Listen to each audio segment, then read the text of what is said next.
Hello and welcome to the Meares Velodrome. It's AusCycling's coverage of the 2022 Track National Championships. Second night of competition here, and we're straight into the action with the semi-finals of the Elite Women's Sprint. And the fastest qualifier, the defending champion, Christina Clonan from Queensland, the hot favourite, who set a championship record, Kate Bates, in the qualifying, 10.6 seconds. Very fast for the ladies indeed.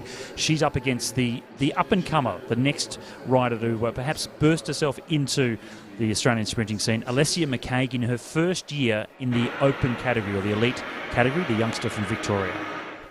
Well, McCaig won 3 gold medals here last year as a junior under-19, and we knew that she'd step up to the senior stage pretty successfully.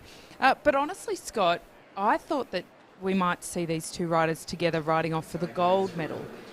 So it hasn't quite worked out that way. They will be, one will go through for the gold medal, the other will go through for the bronze medal. On paper, Scott, you'd have to say that after her record-breaking ride this morning, Christina Clonan is the favourite amongst these pair. They'll come around to get to the bell. This is the best of 3, the semi-finals, the first race, and it's Clonan in the second position. Alessia McCaig leads into the bell now. 11.3 seconds for the flying 200. She was disappointed with that time, and you can see the speed difference between these two. Clonan, the defending champion, straight up around the outside, and she's able to just throttle back now as she comes down the straight, and it's a comfortable win, somewhat expected from Christina Clonan. A very comfortable win. Now, she has got, she's the defending champion in the sprint for the last 2 editions, as well as the Kieran and the 500-metre time trial. It is fair to say she is the presiding queen of track sprinting in Australia. The crown that, of course, has been previously held by Anna Meares, and we are in the Anna Meares Velodrome here in Brisbane. Alessia McCaig, she is the up-and-comer, very talented rider from Bendigo in Victoria. And of course, it's a big year with Commonwealth Games coming up. A lot of these riders are out on track trying to earn their spot in the Australian team for the Commonwealth Games that are over in Birmingham in July, late July and August. So there's a lot at stake for the riders. Coming up in our next heat, we have Brianna Hargrave and Kalinda Robinson. Hargrave, arguably the favourite out of those two. Scott, but certainly Robinson will be doing well.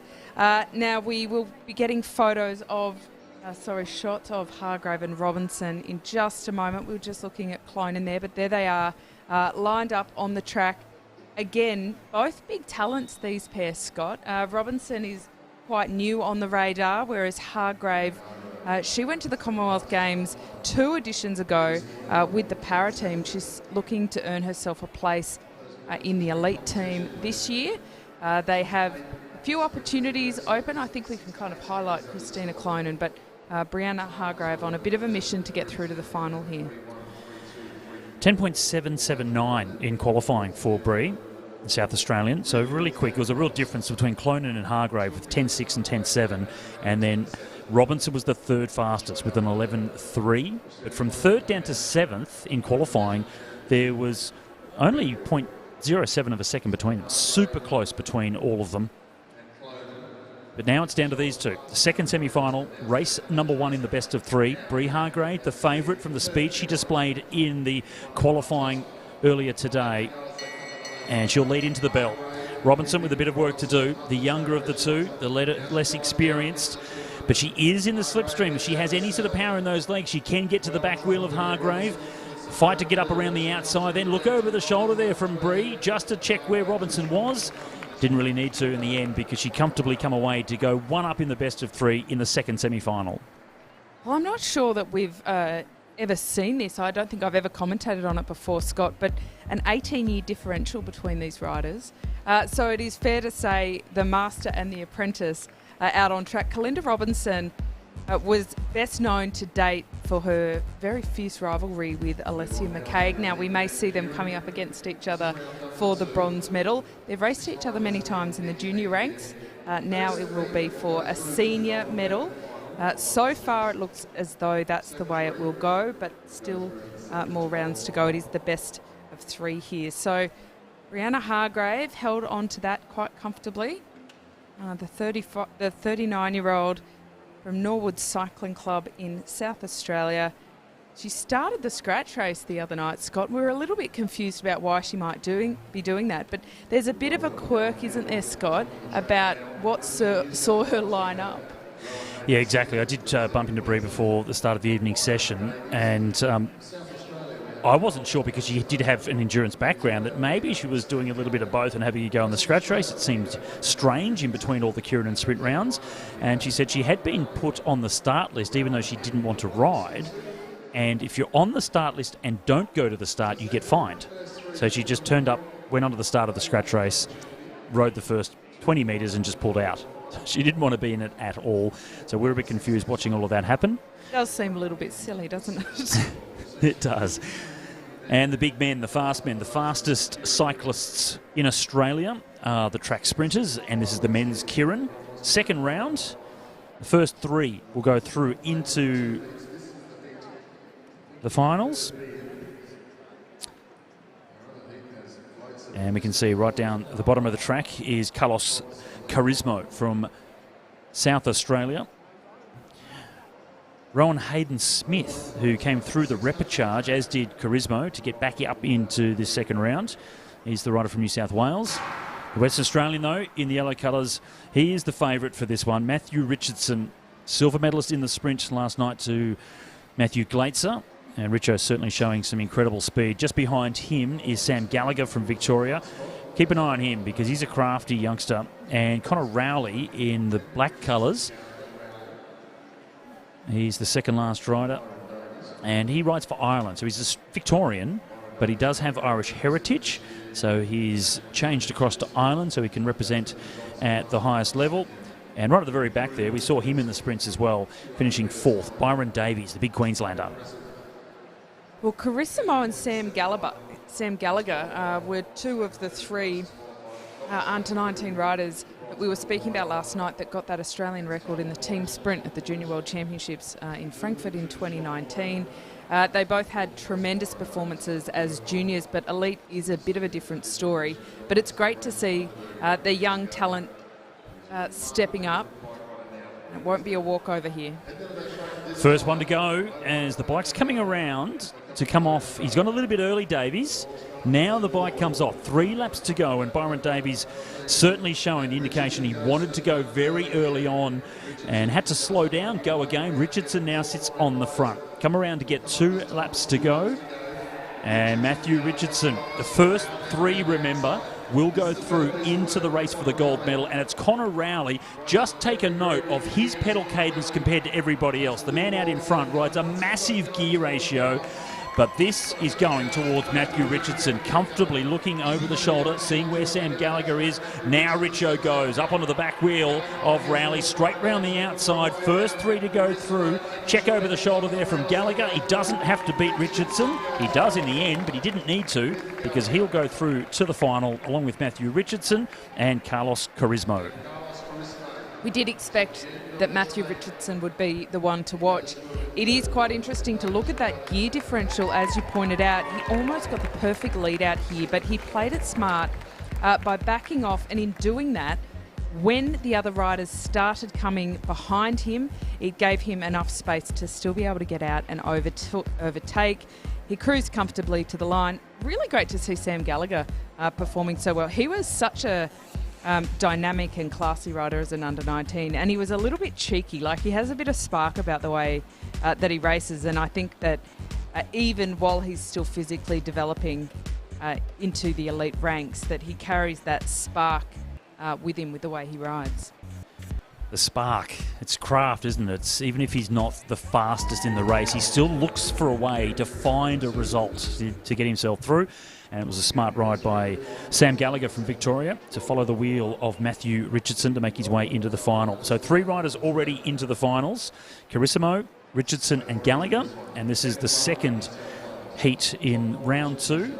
And 3 riders from this race joining them for the race for gold. And the other Matthew. Last night it was a race of Matthew versus Matthew in the sprints.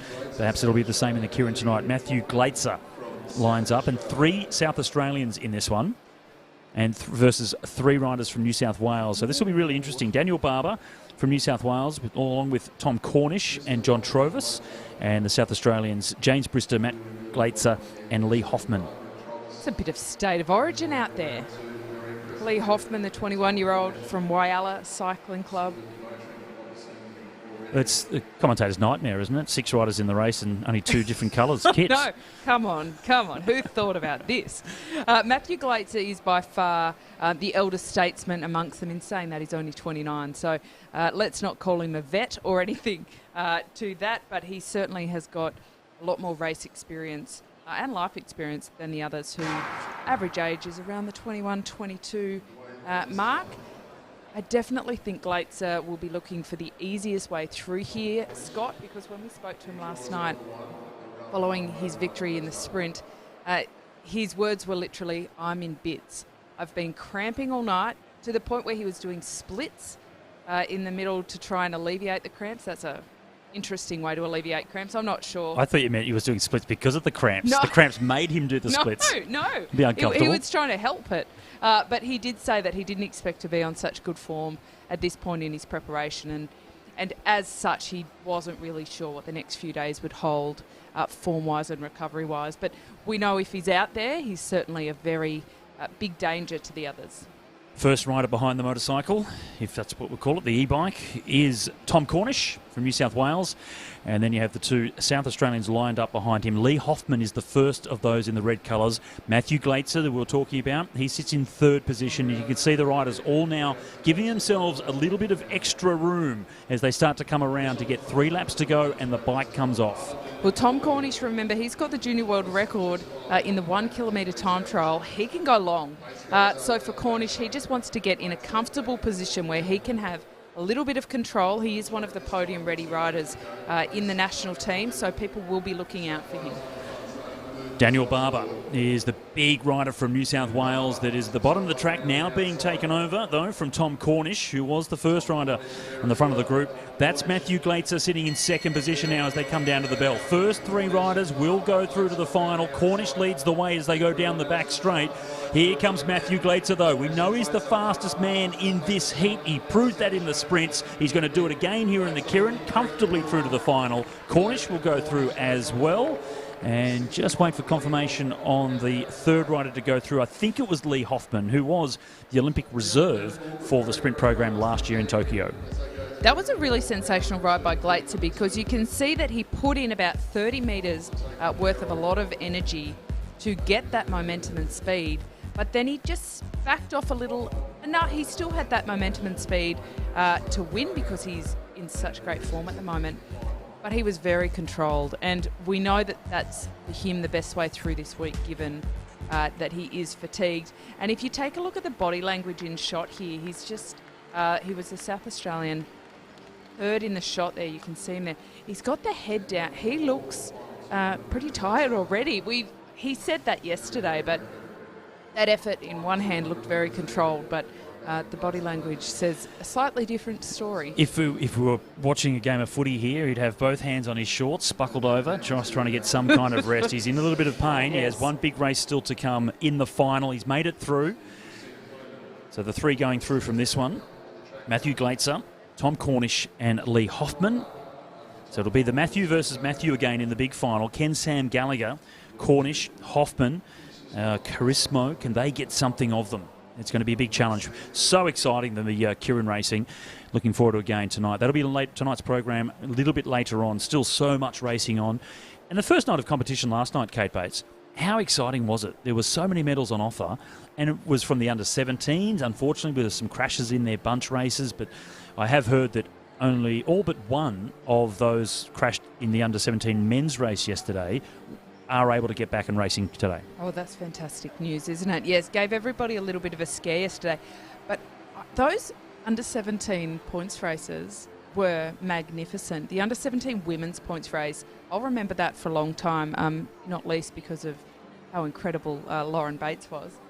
I will claim her as family if I have to, Scott. I'll put it out there. She seems like a fifth cousin. A lovely young lady. But also the elite men's points race, Scott. That was an absolute cracker. I think sometimes you lose sight of just how tight and good the racing can be through this kind of development point within long-term cycles in sport. And what I mean by that is when we had a lot of riders retire after Tokyo and a lot go over to the road as well. And these are a whole new batch coming through, and these are certainly the ones of the future, spearheaded, no less, by Queensland's Christina Clonan. She's living in Adelaide now, but Scott, she loves putting her Queensland skin suit on and racing in what she considers a home velodrome. And living in South Australia, not by choice, it's because that's where the national program is. If it was up here, she'd much prefer it to be up here. You go to lengths to point that out. Yeah. Nothing wrong with South Australia. No, I lived there myself. Yes. Yeah. And Christina went to school. She grew up on the Sunshine Coast, but went to university only about 10 or 15 minutes from the Velodrome at Coorparoo. So well and truly a hometown girl. Half a lap down now. This is race 2 in the first semi-final. Christina Clonan versus Alessia McCaig. McCaig, the 4th fastest in qualifying.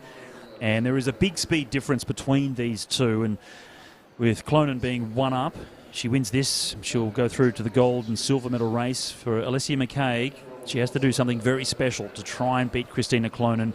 I'm really not sure what she's going to be able to do, but what she is doing is gaining experience. She's very young, first year in the elite category, and every race that she does is giving her some more knowledge to grow and develop and continue to get better and better. They'll come around now to get the belt. Clonan leads the way in complete control. McCaig out of the saddle a little bit, trying to get a bit of extra speed. Now Clonan goes down to the bottom of the track, down the back straight, and McCaig out of the saddle again just to get to maximum speed as she comes up to the back wheel of Clonan. Can she go further around than that? And the answer is no. Clonan 2-zip, and she'll go through to race for gold later on tonight. We'll wait to see if it's going to be Brie Hargrave or Kalinda Robinson. And for Alessia McCaig, she has a chance to come out and race for a bronze. Well, Clonan going for a three-peat in the sprint, as well as she's done it in the Kieran already and the time trial too. Really comfortable ride from her. She is just focusing on what she needs to do. And to her credit, Alessia McCaig absolutely threw everything she could at beating her there. It was not quite to be. And good decision for her to sit up before they cross the line, because she does still have to race for that bronze medal. It kind of raises the question, Scott. Last night, Christina Clonan told us that the camaraderie is just tremendous between all of these riders. Alessia McCaig has now moved to Adelaide to train with the squad as well. They're all really great friends and really supportive of each other. That was very evident off the bike last night during the presentations.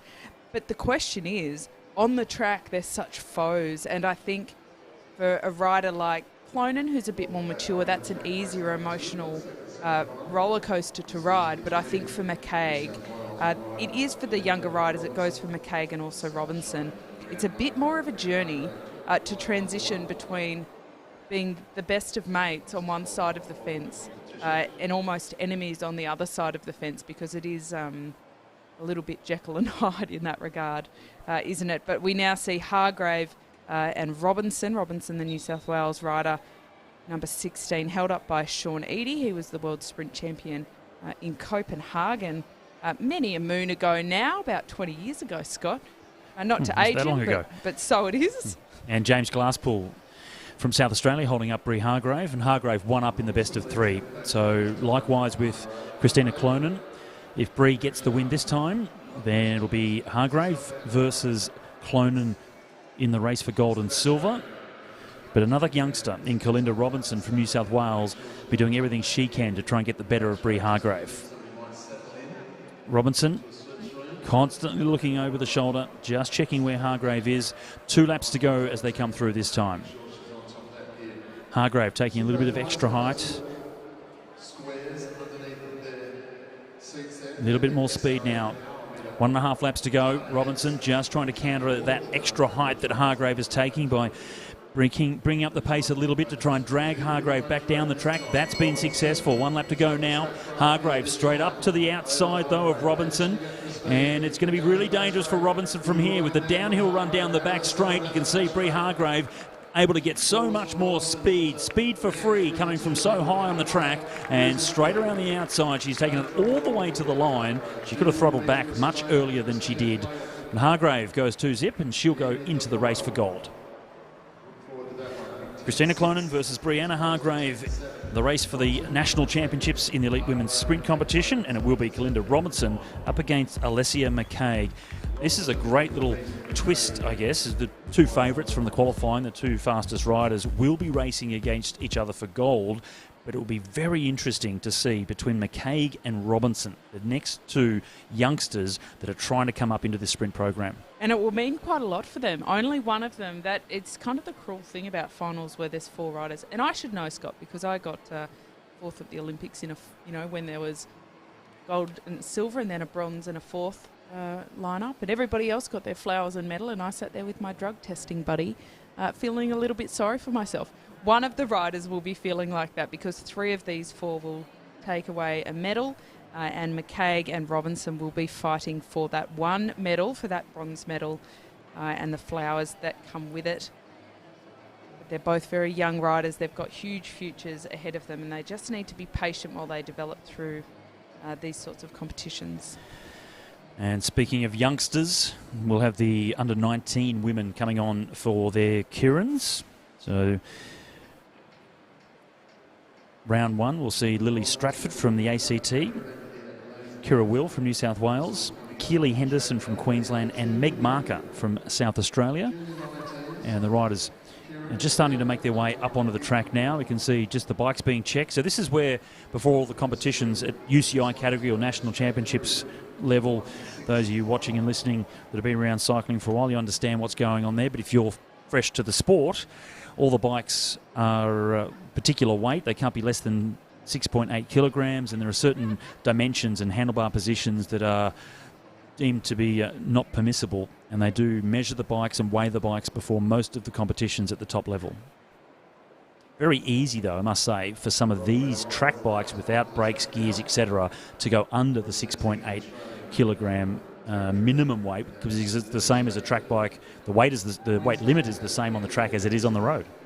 It has been spoken about as well. This is a little bit funny that at least if they go under, they're able to add weight to the bike wherever they would like to add it.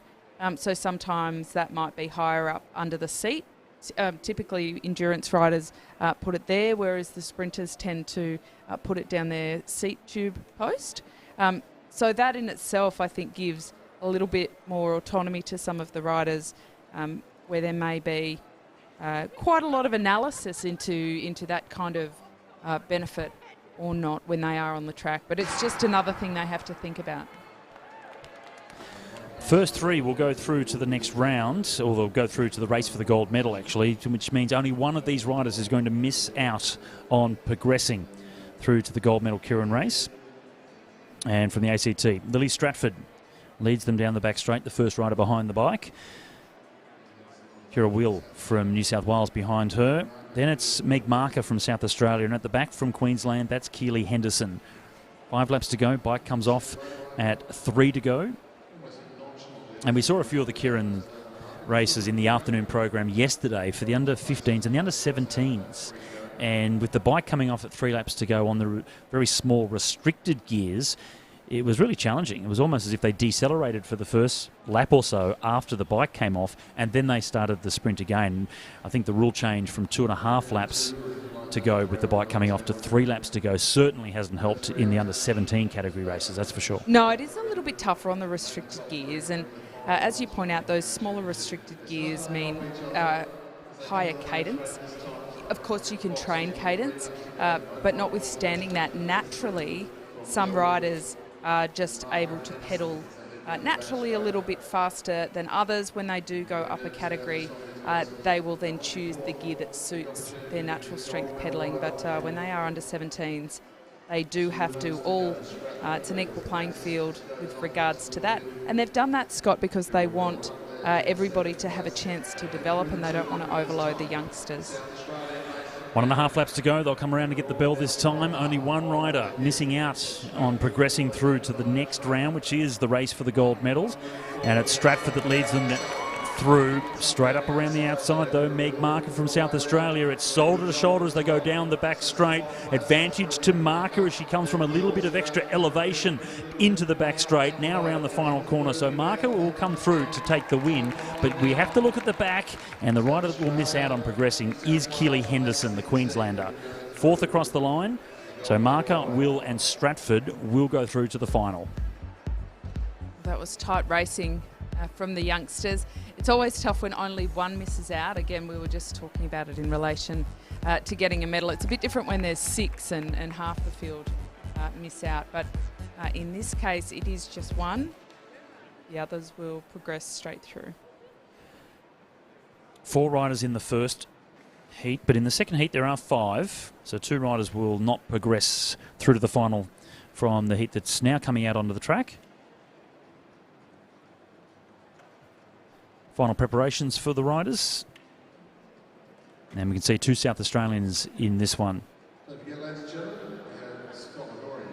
And this event won last year by Alessia McCaig, no less, Scott. And if we look to the very far left there, the second South Australian being held up by Ash and Kudinoff, who you used to coach, Kate, former world champion. I didn't coach her, but I certainly would like to have thought I could call myself a mentor.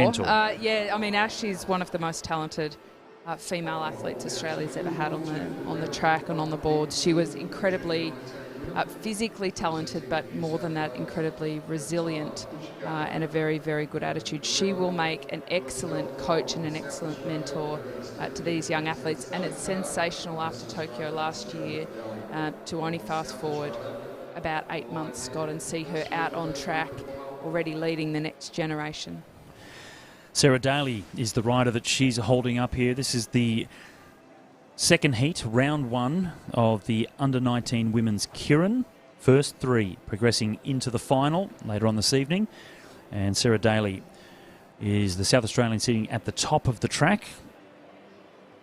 Tyler Putsia from New South Wales just inside her. The second of the 2 South Australians, Mirella Willis-Hell. And just in front of her, coming onto the bike now, from Western Australia is Sally Carter. And the Queenslander, that's Emma Stevens. Into the tuck position as well. Got the elbows bent, so right focused into the zone right from the get-go is Emma Stevens from Queensland. Well, and that's certainly more about the kind of mental attitude she's throwing out there rather than actually a big aerodynamic advantage at this speed and the way they're going. But it's certainly her way of psyching herself up, which is actually pretty cool. Under 19, and she's already kind of learning the race face and the game face for this. So she gets my style points. I mean, we haven't talked about fashion yet tonight, Scott. That's inevitable. We will at some point, but she's on the top so far. But she has bent the elbows again now, or straightened them slightly. So I'm wondering if she's lost focus already. We're only 2 laps in. She'll get her head back in the game. 4 laps to go. Yeah, I think we can still back her. I think that was an early call, Scott. The under 19 women have been progressing more and more in the last couple of years, to the point that they're so close often in their abilities that they're transitioning into elites quite easily. So we saw Alessia McCaig win at this event last year, and similarly we might see some of these riders stepping up and really making the elites very competitive from next year on. The bike has moved off and the pace has started with 2 laps left in this Kirin, Scott. Putsia from New South Wales around the outside. Stevens from Queensland trying to make sure she stays in second position. So a little bit of elbow work there and shoulder work to try and stay in that second position to give her a better chance to finish in the top 3. Carter from Western Australia now going over the top and outside of Putsia as they go down the back straight. And they are 3 wide, very tight in the middle. And she's done a good job in through the middle there. Is Stevens from Queensland to make sure she was in second position to progress through to the final, but Carter from WA, she got to the line first, so Carter and Stevens will make their way through to the final. It may have been Putsia from New South Wales that could have been the rider third place across the line. Or Sally Daly, I'm not sure. Really strong ride by Sally Carter. She just timed it perfectly. But Emma Stevens, she's got sharp elbows, Scott. We'll see if we can get a replay of when she got out of being very obviously and clearly boxed in. She managed to just stick the elbows out and make her way out. Did not look fussed at all to roll into second. Two observations from that. The first of which is she made a mistake. She should never have allowed herself to get boxed in like that. That was a bit of a lapse from her. But follow that up with the observation that she got out of that box in a way that most under-19s do not know how. So look at this. She just held her line on the red, made sure she didn't impinge to get a warning, and just kept her calm, following through with the speed and the draft that Sally Carter had at the front. So I'm really impressed with that ride by Emma Stevens, simply for the skills and manoeuvring. That's pretty good for an under-19. Sally Carter, Emma Stevens and Mirella Willis-Hell from South Australia. They are the three riders that will go through to the final.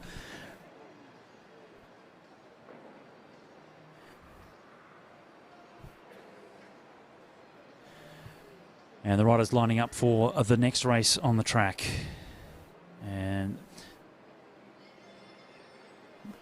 that's the Elite Women's Omnium. And they've been competing all through the afternoon and now coming down to the final event, the points race.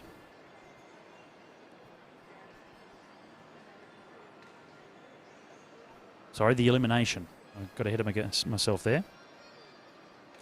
Chloe Moran, though, leads the way on 78 points, 2 points ahead of Alyssa Politis.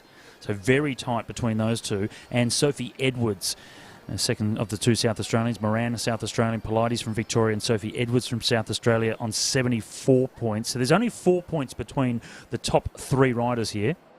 Well, Sophie Edwards was the champion last year in the last edition. And she's sitting in third at the moment. Only 4 points adrift. Now, a lot can happen in the back end of an Omnium. So I would definitely say that even with a few points advantage, Chloe Moran is not necessarily absolutely in the winning hot seat. It can still definitely be won quite easily between Moran, Politis and Sophie Edwards. But Alex Martin-Wallace, who won the scratch race last night, hometown advantage, the Queenslander here, and part of the podium potential program with AusCycling. They are all very well matched. You hear the bell in the background. That's the first of the elimination laps. So this is the unusual race in track cycling where we don't focus at the front, we focus at the back. Last rider across the line every couple of laps is eliminated and they get minimum points. So looking at the back of the group, and it was a Queenslander. Made it very easy for us actually, right off the back, and it's Claire Battle who's the first rider to be eliminated. There's a very natural pun in that name, isn't there? Needed to battle on a little bit more to try and stay in the race. First one to be eliminated, minimum points for her. The longer you stay in, the more points you get. That's added to your overall total. And the race after this to conclude the Omnium, or the discipline after this to conclude the Omnium, is the points race. And they go into that one with all the points accumulated from the previous disciplines and then duke it out in a normal points race fashion. Chloe Moran leads the way at the moment in the overall point standings ahead of Politis and Edwards, and Alex Martin-Wallace from Queensland in fourth place. She sits down there at 68 points, 10 points off the lead. Martin-Wallace is in a great position just looking after herself there, but South Australia has a very strong team. 4 of them are out on track. It was number 18, Emily Watts, who was eliminated there. Emily was the under-23 road champion last year, and she's a sensational individual pursuit rider, so I'm a bit surprised by that result. But she has already dropped off, so I don't think that any from that bunch. They're calling Alyssa Politis, though. That's huge. She may have gone down onto the blue band. She wasn't the last rider across the line, but she may have infringed down at the bottom of the track. Well, she was sitting in second. That is going to be quite a big deal overall. Martin Wallace is starting to move up. The Queenslanders getting themselves in a better position. Hayley Jones, as she did last night for Martin Wallace in the scratch race, trying to lead the way. But Martin Wallace has got to keep her head up here. This will be tight to the line. Oh, I think, Scott, it might be Ali Anderson. It is. Ali Anderson from South Australia is out. Again, it is the last rider across the line that does get eliminated. Now, great riding from Hayley Jones. Alex Martin-Wallace needs to move up because she is in a very dangerous position right now. A couple of laps ago, she was sitting plumb, but this is a little bit danger territory for her. Hayley Jones continuing to push the pace at the front. She's such a good teammate, such an asset, but the South Australians having a meal of it right now. Dahlia Haynes was in danger, but went up around the outside, and that keeps her in the race. Nicola McDonald is the next rider to go, so another rider from the road, part of the National Road Series program, and rides for the Rock Salt Live SRAM team on the road as well. So she's gone. And straight into the next elimination lap. Every 2 laps, Haynes it is again at the back of the group. Hayley Jones again at the front, doing the work for Martin Wallace, but Martin Wallace isn't maintaining a really great position, and she's coming perilously close to being eliminated. Carr on the inside is in danger. Both Western Australians were very close to the back, but I think it was on the inside. So Isla Carr, with nowhere to go, no room to push through on the inside. It's always a danger. A couple of metres to go, Scott, and it looks like it will be a completely different outcome. So it really does come down to the line on this. Another bell, Scott. This is an intense race. They genuinely do not have a chance to have a bad moment. It is not a race that forgives that. Haynes it is again at the back trying to come around the outside. She does it comfortably this time and puts Alex Martin-Wallace in a bit of danger, but she should comfortably come around, and that will put Sophie Edwards in a bit of trouble, I think. And it is Sophie Edwards. Well, she was the defending champion. She won this race overall last year and just got herself boxed in, nowhere to go, and has been eliminated. That's going to cost her dearly. With Polites out and Edwards out, Alex Martin-Wallace is the next best behind Chloe Moran. She does need to keep her head up here. Hayley Jones doing a great job as a teammate. Can Martin-Wallace make it around? This is a pretty tough point of the race. She'll have to go 4 wide to come around the outside. Haynes tried to go for Western Australia, and here comes Martin-Wallace. She will just hold on, get over the top, and Haynes will be the one to go. So Dahlia Haynes is the next one eliminated, down to 3 riders, including the overall points leader in Chloe Moran. Now, I mean this with all due respect to Hayley Jones, who has been phenomenal in doing an excellent job here for Martin Wallace. But at this point, Hayley Jones, the best thing she can do for her teammate is just let her cross the line safely and leave it up to these 2. If she does beat her across the line, she costs her points. Moran, the overall leader, she will definitely stay in this race. And Martin Wallace as well, as you're right on the money there, Kate.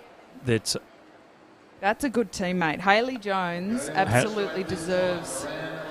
I think she's a little bit confused, though, because she's gone on to stay in the race, but they have given the announcement that she has been eliminated, so now she sits up. Down to 2 riders. They'll come around to get the bell this time, and we can see how much power Chloe Moran has. So she's really gone into this final lap.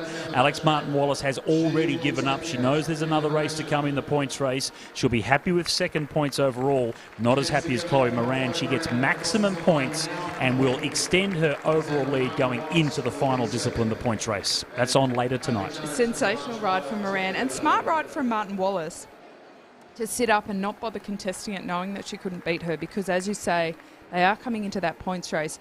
Huge ride from Hayley Jones. So impressed. They've clearly got a big strategy, and it takes a very big character to be able to really commit to a strategy when, in that race in particular, Hayley Jones was riding better than Alex Martin-Wallace. She may not be overall in the Omnium, but she certainly was in that race. But Hayley Jones made a very, very smart move for her teammate, and big kudos to the Queenslanders showing up here. Scott, we were talking about it before the session kicked off, just how much depth there is in the Queensland squad. And this is a direct result of what happens. It's an if you build it, they will come. They built this velodrome. They provided a training ground for all of these youngsters Fast forward a few years and we're now starting to really see the impacts of that. Chloe Moran quickly off the track. She'll go straight onto the home trainer or onto the rollers just to keep the legs going, knowing very well that the points race is still to come. But she's looking good, very strong in the elimination. So there's nothing to suggest that she's not going to be strong in the points race as well. And you can see the big smile on her face. Very happy indeed with how she's travelling, leading the women's Omnium. And even though her teammate Sophie Edwards is a friend, she might be slightly happy that she went out a little bit earlier than she was expecting, because Edwards is the defending champion. But for now, it looks as if it may still be staying in the South Australian camp. Well, I think in the pits they're friends. Once you're on the track, it's a little bit different. At the cafe, they're good mates. You know, I raced with my sister on the road, and when we were in opposing teams, it was really difficult actually, because family, I suppose, it remains a little bit that you're not friends out there because you are competing against each other. But I felt always like it was a bit of an ethical dilemma to have to race against my sister and perhaps, chase her or whatever. As the riders warm up and before we see the next race come out on track, let's take a look at the sponsors who make this whole week happen. We are not here on this planet to close our eyes to the world. We are here to go out and experience its many wonders. Because through our experiences, we become bigger than ourselves. Travel has the power to shape our world. And make us whole again. With 30 hotel brands and endless experiences, where can we take you?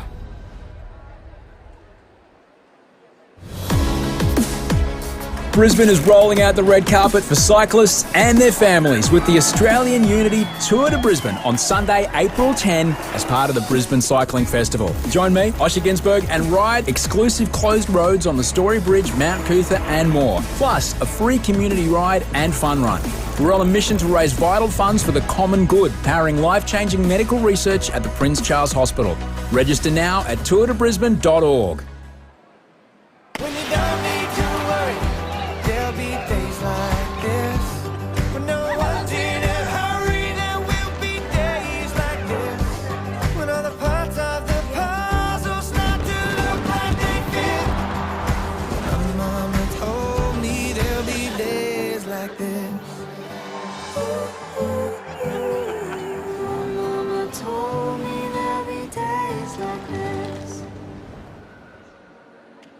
The 2022 Brisbane Cycling Festival, presented by King Street, kicks off March 24 to April 14. Experience Australia's only fully closed road inner city bike ride, the Australian Unity Tour de Brisbane. Supported by free family entertainment at the Brisbane Showgrounds, including the Active Lifestyle Expo. Across the festival, enjoy world-class racing at AusCycling's Track Nationals and the Oceania Championships. The festival with something for every age and ability. Experience Brisbane on a bike. BrisbaneCyclingFestival.com.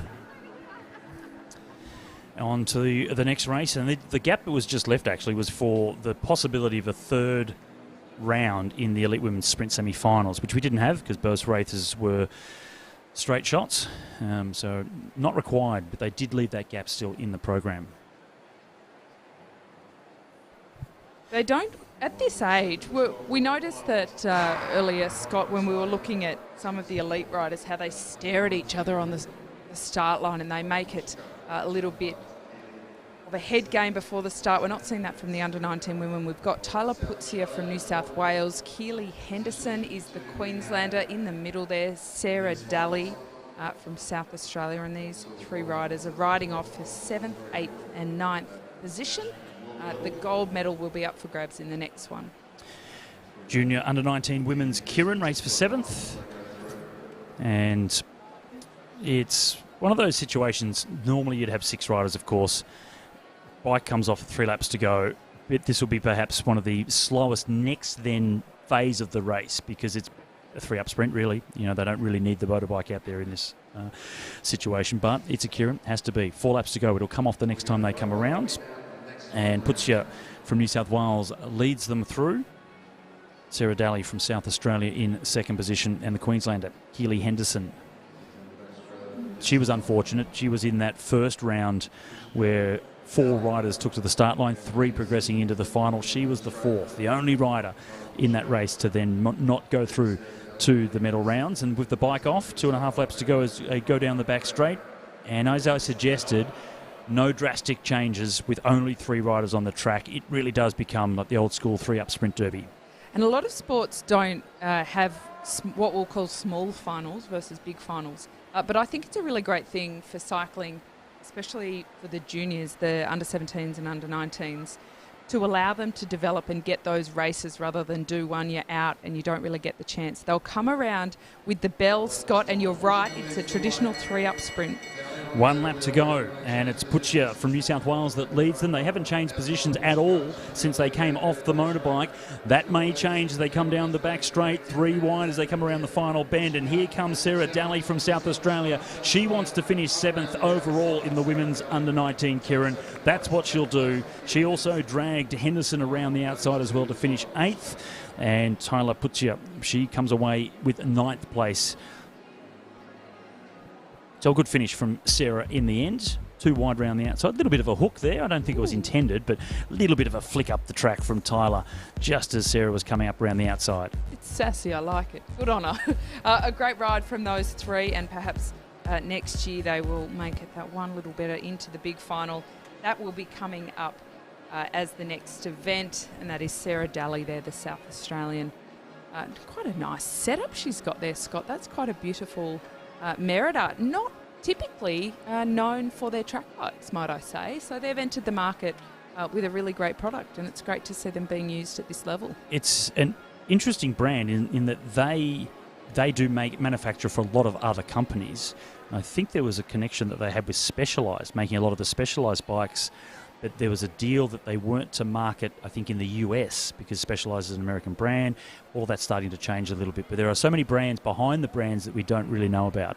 This is the race for the gold medal. Gold, silver and bronze on the line. The junior women's under-19 Kieran final. We do have 6 riders out on track. Lily Stratford from the ACT, Kira Will from New South Wales, Emma Stevens from Queensland. She's got sharp elbows. I like the way she rides. Meg Marker. It's like Meghan Markle. That's very close there. A bit of royalty out there. Sorry. Well, not anymore. Couldn't help myself. Not royalty anymore. Oh, this is true. Morella Willis Hell. Will she give him hell, Scott? Let's just see. Sorry, I couldn't help myself. And Sally Carter from Western Australia. Strike you down, Kate Bates. And we are underway.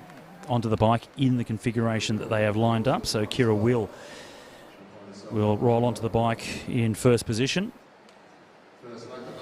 Liddy Stratford in second position for the ACT and the yellow torso of her skin suit. Queenslander rolling in behind her, Emma Stevens. And then the 2 South Australians lining up behind them. So it'll be interesting to see if they do anything in terms of trying to help each other out a little bit, to just give a little bit of room to move within the group. And Mirella Willis-Hell is the first of the 2 South Australians. So she has the white stripes down the helmet, and with just the all-black lid is Meg Marker. Right at the very back from Western Australia, that's Sally Carter. 4 laps to go. Bike comes off next time round. Well, we know from the last round that Sally Carter just has speed that we haven't actually seen from any of the under-19 riders out there today. The Kieran, very dominant performance just from a speed perspective. But it would be hard to argue that the Queenslander wasn't within Emma Stevens, that is, wasn't one of the sassier riders out there. So there are a few different tactics at play. Now they're starting to really bunch up. Carter comes up around the outside, but it's Marker from South Australia. She was really keen to get to the front and now lobbed on the front with 2 laps to go. It's really difficult to go from this far out. Is she strong enough? I think she's hesitating, wanting someone to come over the top. Emma Stevens has said, well, okay, I'll do it then. She'll come around and get the bell first. And Emma Stevens on her home boards in front of a home crowd gets to the front in front. She's trying to go for it now. Gold down the back straight, perhaps Can she hold on? Marker trying to come to the back wheel, starting to close it down. Is there enough room left to get to the line, though, in front? It's going to be tight, but the Queenslander holds on. And Emma Stevens, she went early, she was strong enough, fast enough, and she's now the gold medalist in the junior under-19 women's Keirin. And so happy about it. What a sensational ride. We did see in the heat that she was very smart. She made a little error, but she corrected it beautifully to come in second. Because she made that little error in that heat, Scott, we did not see the pure speed that she had. She wasn't in an opportunity to even unleash it. That was a different story. What a beautifully won Keirin that was for her. Kira Will, she was not in second. Morella Willis-Hell came across in second there. The New South Wales rider of Kira Will was in third, and it was Meg Marker, the South Australian, in second. I apologise. I was looking between the scoreboard and the riders there, Scott. Got to be careful on that one.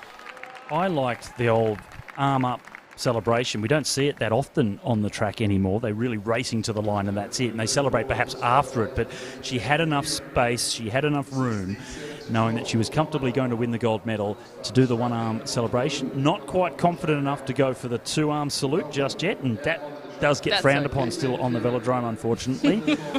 And Anna Meares admitted to me only recently, actually in January when we were in Adelaide for the Santos Festival of Cycling, that she's never done a two-arm victory salute. I am reflecting upon when I won Worlds, and it was a one-arm victory salute for me.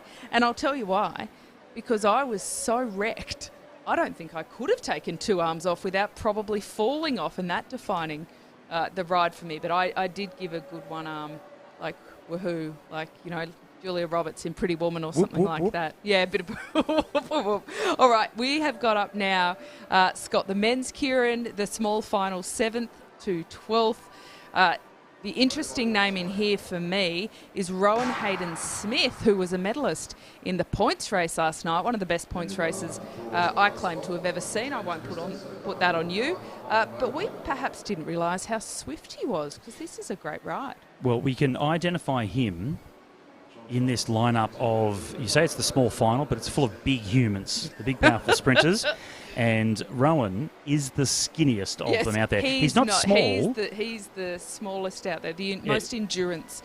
He's not small as in short, but he really is quite skinny compared to, say, Connor Rowley, if you look at him. So the two riders at the back of the group, Connor Rowley's in the black, and just in front of him is Rowan Hayden-Smith. And to explain that a little bit further, typically some of these sprinters, if you're looking at a Perkins or a Glaitzer, anyone like that, they race around the 90 to 91 kilogram mark.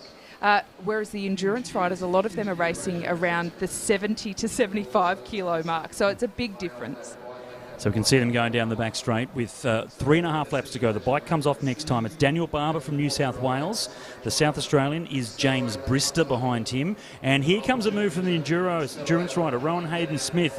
This is an interesting move from him. Perhaps not the fastest outright speed amongst these big sprinters, but he's going to give it a real go and go very, very long indeed. And if at least he's going to do a great job for Daniel Barber of leading him out. 2 laps to go now. They are really strung out with some big gaps, and Rowan has got them going. He looks less like a Keirin and more like he's trying to take the lap in a points race, but he is starting to slow, and that is opening the door for Byron Davies, the big Queenslander. He had a big day in the sprint yesterday. We know he's got the speed, Scott. Brister it is from South Australia that now comes up onto the outside of Hayden-Smith. Oh, Barber, sorry, it is on the inside, so it's Brister over the top, and he will come away with 7th place in the Keirin final. Daniel Barber, after that fantastic lead out from his teammate Rowan Hayden-Smith, he comes across in 2nd place here, which is 8th overall in the Keirin Championship. But a good finish from James Brister, who's of course also part of that podium potential and sprint program in South Australia. So he's well trained, he understands how to go fast and how to get strong, and he's the 7th best Keirin rider in Australia for 2022. Well, he was knocked out of the sprint yesterday, beaten by Tom Cornish to go into that semi-final. Tom Cornish, of course, was the bronze medalist ahead of Byron Davies. So you do notice that there is a bit of a change day by day of who is feeling a little bit fresher than others. I think Byron Davies left a lot out on the track in the sprint, and today he's suffering a bit for that. But that's not an uncommon story. We've also spoken about that in relation to Matthew Glaetzer, who is about to come out on track. He's the big man in Australian sprint cycling by nature and by stature, I might say as well. Scott, he's the first rider we can see, number 60 there, and that is Matthew Glaetzer from South Australia. There's our start list. James Brister, Daniel Barwa, John Trovis, Byron Davies, Conor Bradwell. Sorry, that's the previous event. As I started to read them off, man, I've read those names before. So we're on to the final. This is the race for the gold medal, and coming up onto the track, Tom Cornish, Carlos Carismo, Matthew Glaetzer, as you mentioned, Lee Hoffman, three South Australians in this one, Sam Gallagher from Victoria in the blue colours coming up to the second from the top of the track, and Matthew Richardson right there in the middle in the Western Australian colours of yellow and black. And they all come in with different strengths. We know Tom Cornish, junior world record holder in the kilo. Matthew Glaetzer, he's been the world champion in the sprint. We've talked many times about his incredible journey, and he did win the sprint yesterday. Matthew Richardson, the ex-gymnast, who is now battling against the world's best sprinters. Sam Gallagher, he's the sass from that junior team. Carismo was a member of the team that owns that national record in the team sprint, and of course Lee Hoffman, the reserve for the Olympics. They all deserve to be here, and Scott, each one of them could stake their claim on a gold medal here. Matthew Glaetzer goes in with the natural advantage. He's the first rider behind the bike. He's in control, which suits him. But we know from the body language after the Keirin heat that he is tired. He even said that yesterday. "I'm in bits" were the words that he used. He's classy enough to recover and do this again, but it is not a given. Glaetzer leads through after the first lap. Bike comes off, as we've mentioned each time, 3 laps to go. He has Lee Hoffman behind him. Then it's Tom Cornish in the New South Wales colours in third position, followed by Matthew Richardson, who was the defending champion in the sprint last night from the championships last year, and unfortunately not quite fast enough to get the better of Matthew Glaetzer this time. So he'll be looking for a little bit of redemption. In behind Matthew Richardson is Sam Gallagher from Victoria, and right down the back of the field, the shortest of the 3 South Australians is Carlos Carismo. And the bike coming off now, 3 laps to go. It's Matthew Glaetzer that's stuck on the front, and Gallagher is the first to move. He doesn't want to get stuck behind the South Australian, so Sam Gallagher straight up around the outside, and once he gets there, just backs off a little bit. You can see them all stacking up behind him, everyone looking over the shoulder, nobody wanting to go too early. 2 laps to go, and up around the outside is Cornish from New South Wales. Glaetzer still in a great position though, second wheel for him. Hoffman trying to come up around the outside of Gallagher in third position, but it's Cornish that will lead into the bell. Here comes Matthew Glaetzer, the sprint champion from last night, former world champion in the sprint discipline. He's got a quarter of a lap to hold on. Glaetzer at the bottom of the track, super fast around the final bend, and Matthew Glaetzer goes back-to-back the first 2 days of competition with 2 gold medals, adds the Keirin gold to his sprint gold from last night.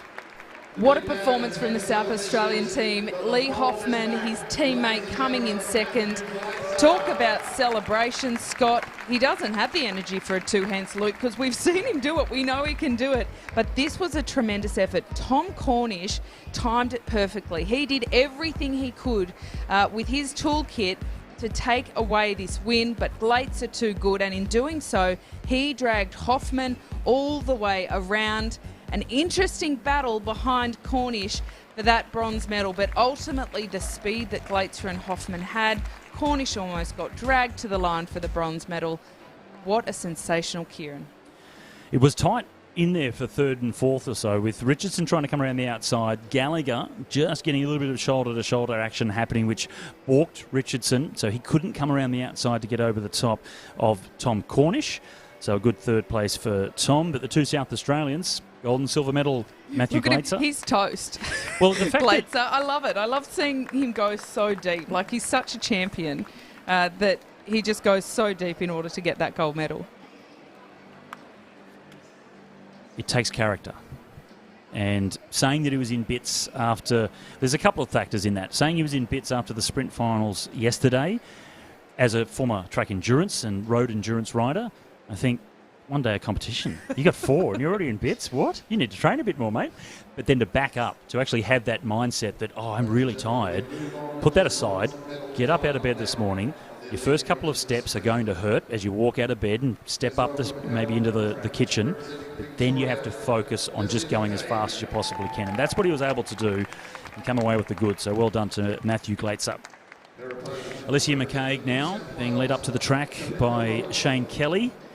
So a 4-time world champion in Shane Kelly, and Shord Eadie bringing up Kalinda Robinson, and he was a world champion himself in the sprint. So a couple of world champions guiding, mentoring and coaching the next generation of our under-19 women's sprinters. This is the race for the bronze medal. McCaig versus Robinson. Robinson was the faster of the two in qualifying, but it was very narrow indeed, both riding 11.3 seconds. McCaig did tell me earlier today that she was disappointed with that time.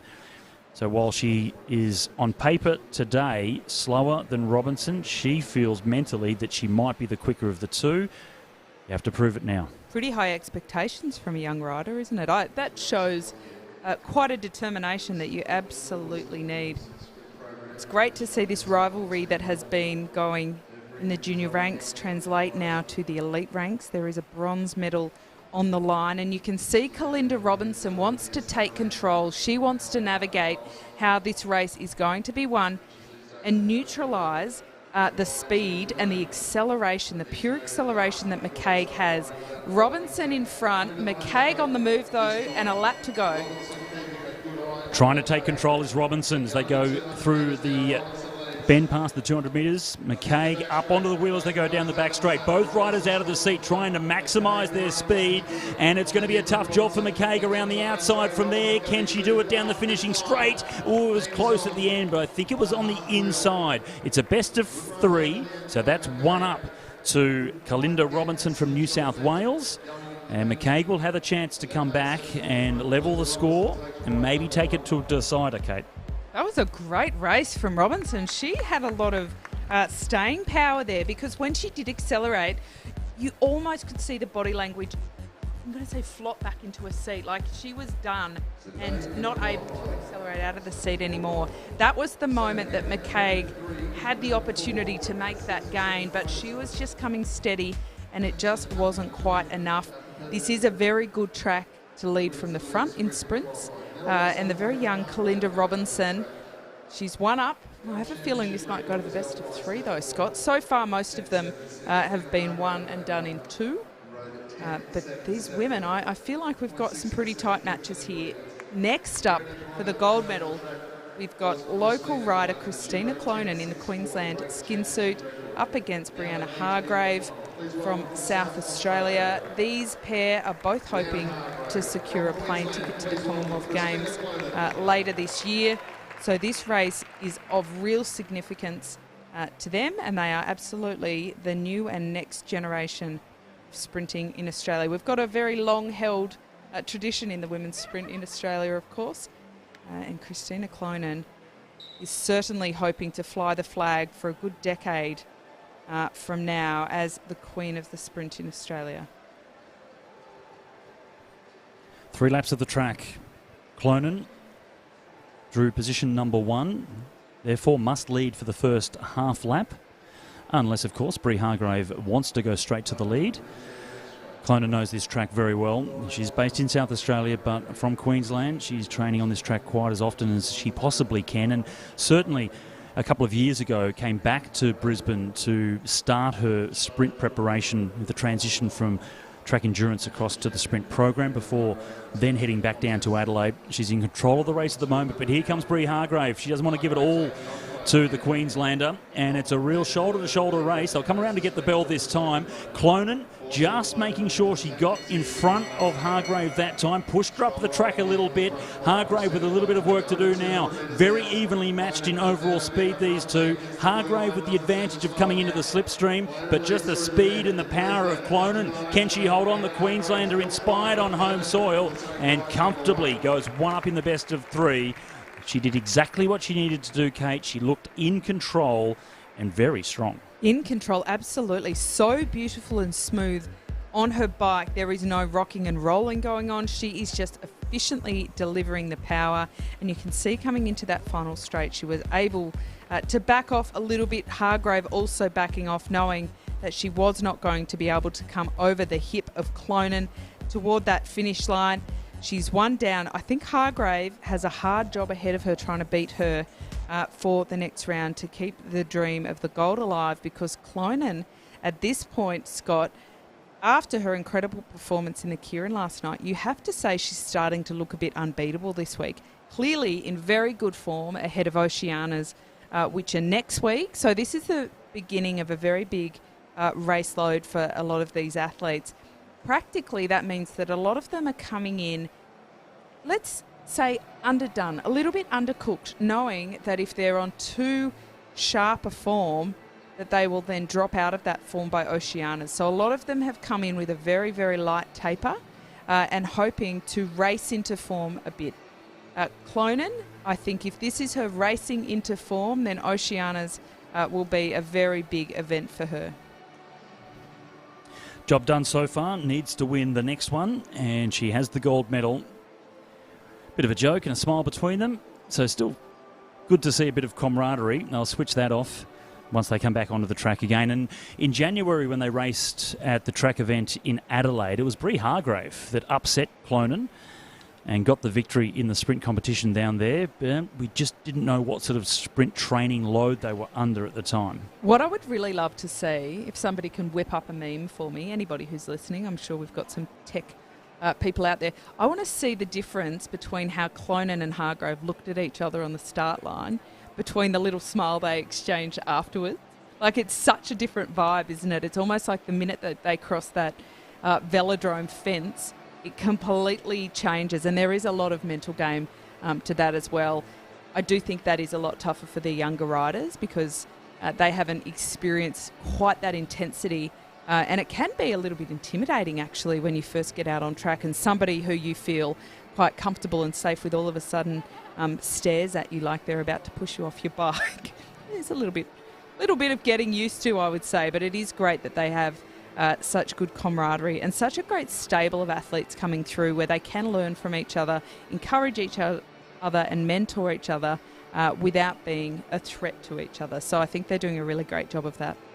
We can just see in the background is Christina Clonan just riding around in circles. They are getting ready for a couple of presentations coming up, and it's the Kieran races. We just saw the under-19 women's Kieran and the elite men's Kieran presentations are about to happen. And this is how Christina got the win in the best of three. So replay of the first heat of possibly three in the race for the gold medal, and Clonan pretty much in control. Brie Hargrave did try to move around the outside early, but then Christina wasn't allowing that to happen. And this is that move from Brie now. Clonan quick to react. And Christina Clonan has worked exceptionally hard on her strength in this transition into sprinting. One particular element of that has been her core strength, Scott, and we can really see this in her acceleration and the way that she handles her bike.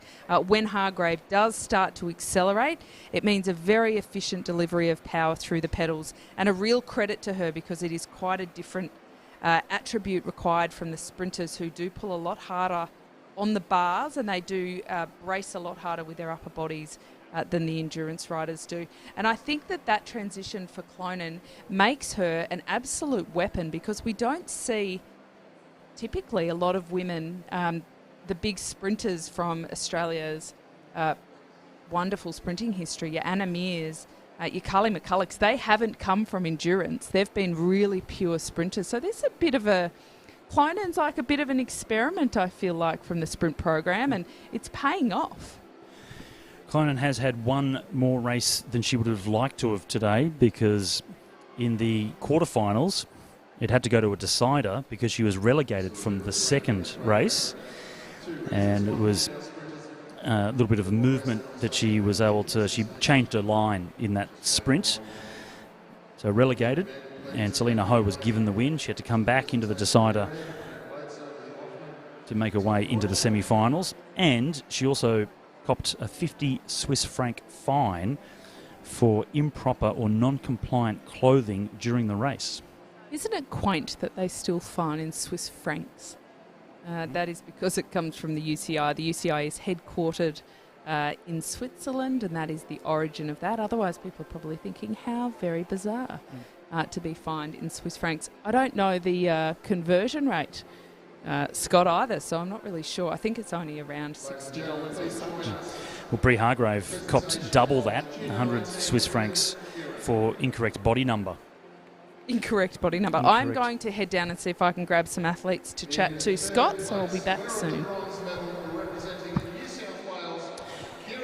So the presentations now of the under-19 junior women's Kieran, and third place Kira Will from New South Wales.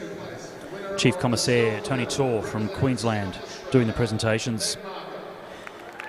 Meg Marker from South Australia picked up the silver medal.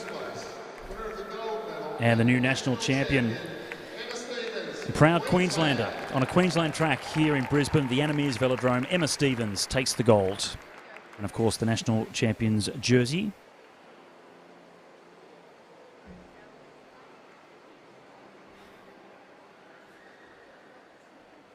And you'll notice with the national champion's jersey, it has the yellow sleeves and shoulders. And when you're checking out the European road racing at the moment, you'll notice the Australian road champion, Luke Plapp, is wearing a jersey without the yellow shoulders and yellow sleeves, which is actually non-compliant. It looks very much like a national team jersey, but the actual national champions jersey does have the yellow shoulders.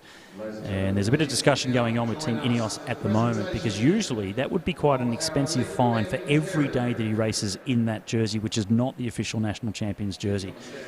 So I imagine at some point throughout the year we will see a change in jersey for Luke Plapp, just to make sure he conforms. Onto the men's Kieran final presentation now. Good ride by both of the South Australians, as it was for Tom Cornish. He went early and held on for the bronze, so good ride from the rider from New South Wales. Silver medal went to Lee Hoffman, who, as Kate mentioned, was the reserve for the Olympic Games with the sprint program last year, so he is the travelling reserve. He went to go to Tokyo, but was only there in case someone fell injured just before or got sick, so he didn't get to race. And Matthew Glaetzer, he's done this several times in the past. And again, the national champion. Great to see him coming back to real top form. He had a big break after the Tokyo Olympic Games. And only about after, I think, 2 weeks of training, performed at the Adelaide competition back in January with 2 weeks of training in the legs after about 6 weeks off the bike. And now he's certainly in much better form than he was even then. Matthew Glaetzer, Lee Hoffman and Tom Cornish, the elite men's Kieran medalists.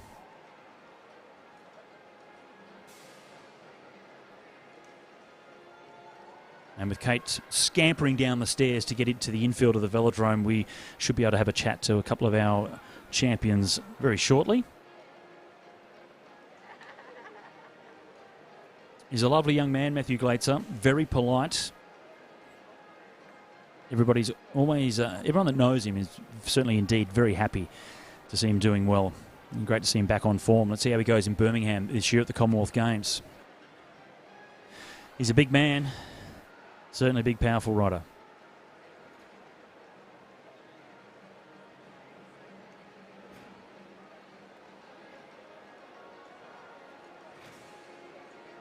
Still with a couple of races to go. Jump on the road bike and just keep the pedalling happening, get the legs going. Must be tired. If he was tired last night, he's certainly going to be very tired after tonight's racing.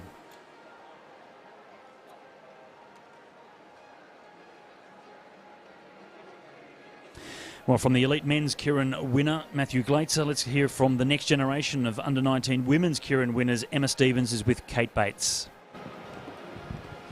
We are with the winner of the under-19 women's Kieran, Emma Stevens. Emma, congratulations. It's your first Australian Championship gold medal and you look to be thrilled. Thank you. It was so hard, but it was like just the experience was amazing. Now, something that we noticed, especially in your heat before you got to the final, is you've got quite sharp elbows. You really got out of a bit of a pickle and been boxed in.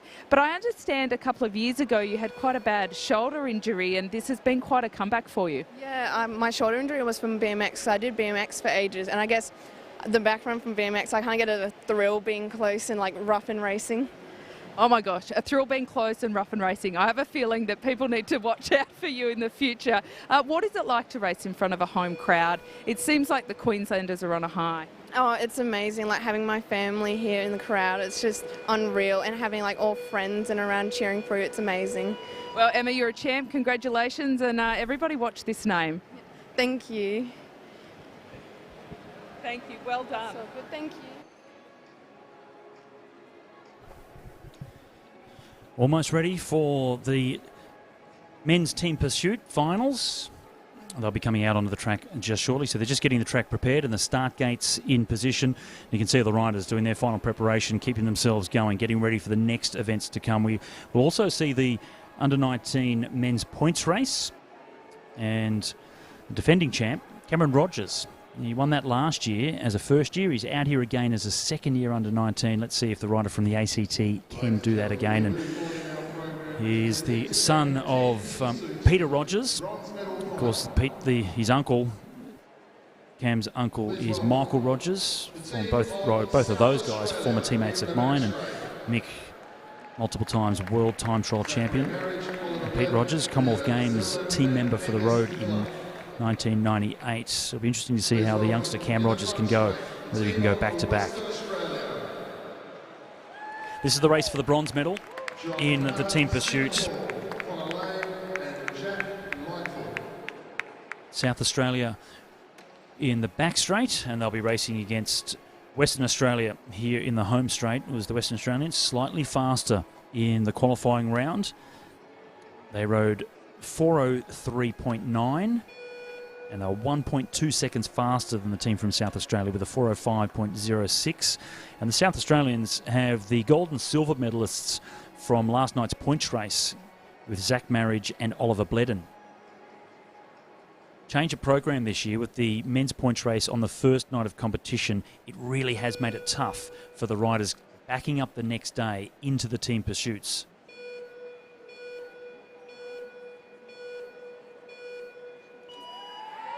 So John Carter, Stephen Hall, Connor Lay and Jack Lightfoot from Western Australia are underway. If you go by the qualifying, they are the favourites, but it's only 1.2 seconds in it.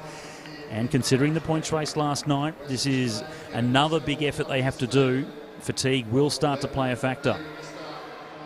Coming around after the first lap, Zach Marriage and Oliver Bledden, joined by Leo Zimmerman and Angus Miller.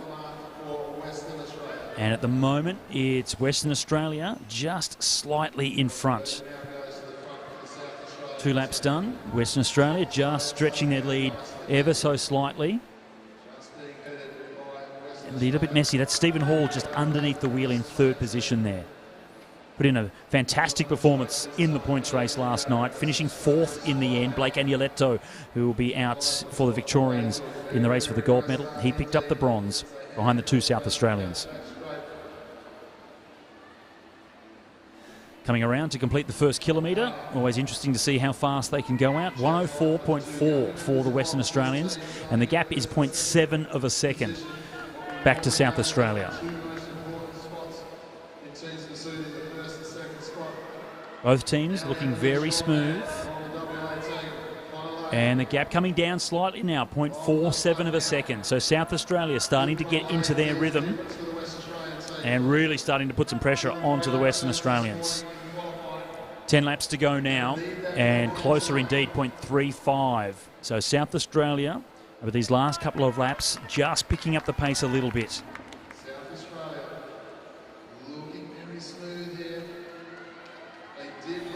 And I think they might have just got in front, or almost tied, or just slightly in front for the South Australians. So Western Australia with a little bit of work to do now. They come around to get 8 laps to go, so halfway point, first 2,000 metres completed, and it is South Australia in front. 2:03.6 for the 2Ks. And South Australia down to 3 riders. They've got themselves into the front, but now they're down to 3. Will that be a big factor as we get deeper into this race? 16 laps of the track, 4 kilometres. It's the race for the bronze medal, and Western Australia, the faster of the 2 teams in qualifying, with a little bit of work to do. They are also now down to 3 riders. 0.04 of a second now between these 2 teams. So this is a close one. Really good racing between these 2. 5 laps to go it is now. South Australia still just holding on to a very narrow margin.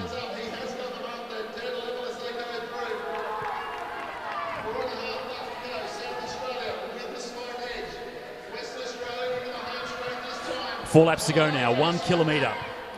And it's Western Australia now back in front. South Australia thought they might have been going away with this one, and the 3rd rider from South Australia just a little bit off the wheel there, so starting to get a little bit messy as the West Australians come through. Connor Lay, the individual pursuit champion from last year, absolutely dragging them around the track now. He wants that bronze medal. He wants to prove that he is good enough to be a part of the Australian men's team pursuit program, and the South Australians with a little bit of work to do. The gap now 1.1 second. 1.5 laps to go. They'll come around to get the bell, and it does look like Western Australia, led by Connor Lay, the big powerful man, has really put them to the hammer here. And it's going to be the Western Australians as the gap is now really starting to open up. Half a lap to go, and it is going to be a bronze medal that goes to Western Australia. That was a fantastic race. WA claimed bronze, and a super quick time, 4 minutes. Almost exactly, 0.382, so really fast time, and the gap in the end was 1.7 seconds to South Australia. Ooh, that is a quick time. I remember the first time a team ever broke the 4-minute mark at the Sydney Olympics, no less. The German team with the big, strong German Robert Barth co-leading the way there. Scott, that's a big memory that I have. To see a state team in the ride for a bronze medal hit that 4-minute mark, so close to going under. It's just a tremendous reflection on the amount of talent we have. And those names in those 2 teams were the names that we were shouting loud and proud last night in the men's points race. And again, they're only riding for the bronze. Yeah, ouch. I think that there might be a few ice baths in the future of these riders as the gold medal teams come out onto the track, riding for the gold medal, that is. Scott, they were virtually unseparatable. I'm not sure if that's even a word. Let's work with it. Yeah, I know what it means. Yeah, you know what I meant. In the qualifying this morning, such a small margin between these 2 teams. 0.07 of a second, with Queensland slightly faster with a 4:02.45. So they start in the home straight on their home boards. Victoria 4:02.57, but 0.07 of a second, nothing in it. And if you compare that to what Western Australia did, 4:03.9 in qualifying, and then they come out with virtually a 4-minute flat. So over 3.5 seconds faster in the race for bronze than what they did in the qualifying. We are looking for a sub-4-minute here between both of these teams from Queensland and Victoria. Yeah, I think we'll have a cracking time from both of the teams here. They've got 25 seconds left to go. This is arguably the most anxiety-inducing time of the whole race, is when they're sitting on the start line watching this clock count down. Scott, they're coming up to now 10 seconds to go for both of these teams.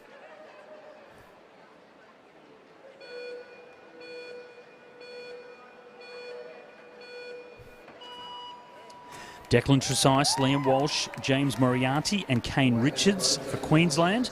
And in the blue colours of Victoria, it's Blake Agnoletto, Henry Dietz and Jordan Villiani. They're joined this time by Graham Frisley. Jackson Rebar, he rode it in the qualifying. He has gone out, and now Graham Frisley is coming in. He's the scratch race national champion from last year. So the Victorians have been bolstered. They were second fastest by that very narrow margin, but they've brought in Graham Frisley. This is going to be an interesting competition here. Queensland, on paper, come in as the favourites, but I think the Victorians have pulled an ace out of their hat. I was about to say, Scott, I don't want to expose your bias, but I'm going to anyway. And before this started, you felt quite convinced that this was going to be the big advantage for the Victorian team strategically, that they had done very well. Now, early indications would support that. The Queensland team looking a little bit shaky. Was that an error in sitting too close, or is he starting to falter there? We will see in a moment. That was Declan Trezise. I think when they come around, we'll take a tighter look at this, but certainly Victoria with the lead at this stage. So the Queenslanders coming through. The Victorians certainly have opened up somewhat of an advantage.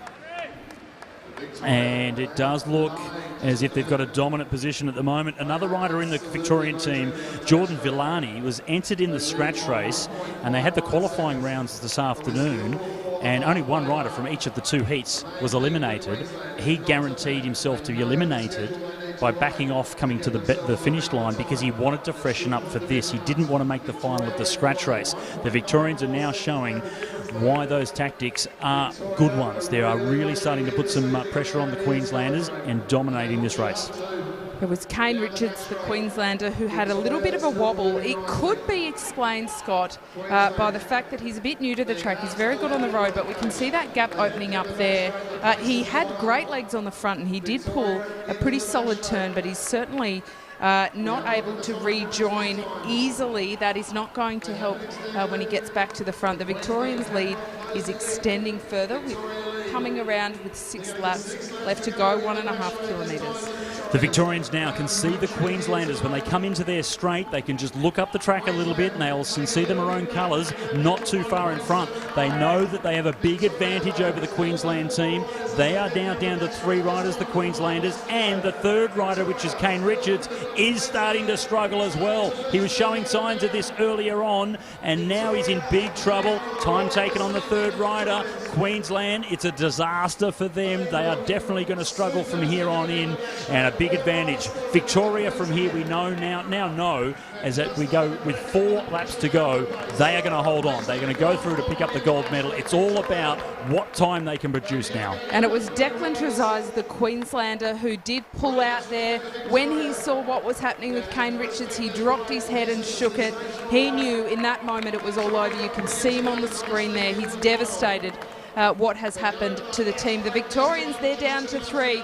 But Scott, they're coming around not far from the bell. It is all about the time now. They still do have a team to chase in that shattered Queensland team. How fast can they go?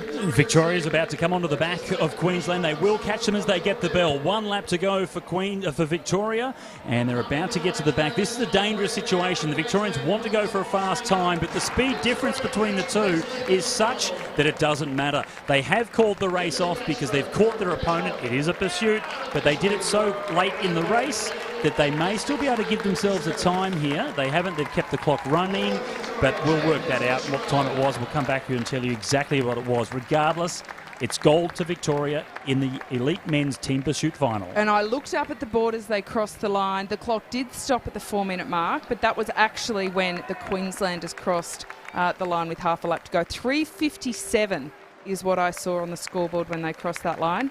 Whew, that is quick. These guys should be super happy with their effort, not just the gold medal, but that incredible time. Certainly putting their hands up for the selectors, aren't they, ahead of a Commonwealth Games? Blake Agnoletto, Graham Frisley, Henry Dietz and Jordan Villani. Fantastic performance from them. And this is the moment where they caught their opponents. And they were confident, the Queenslanders, coming in after qualifying in the fastest time, but a well-drilled unit from Victoria getting the better of them in the end.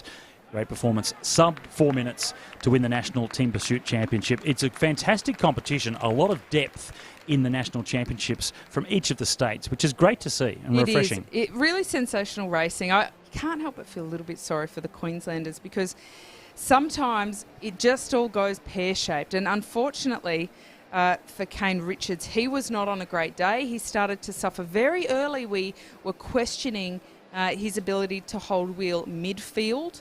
Declan Trezise tried to carry the load and make up for that a bit. He put in an extra turn. Unfortunately, he did so thinking, I'll put this down, I'm hurting, and I'll get out of here and let them get on with it. When he swung up and he noticed Kane Richards struggling, that's when his helmet went into his hands and he realised, and he was devastated. I think that the Queenslanders will be a little bit disappointed and sad after that effort, but can't be more proud of the Victorians and what they have achieved. Look at them coming into shot now, all four of them together, a really proud moment. And I suppose for you, is this where you claim to be a Victorian, Scott? I mean, if the Queenslanders won, I'm pretty sure you'd be harking back to where you were born.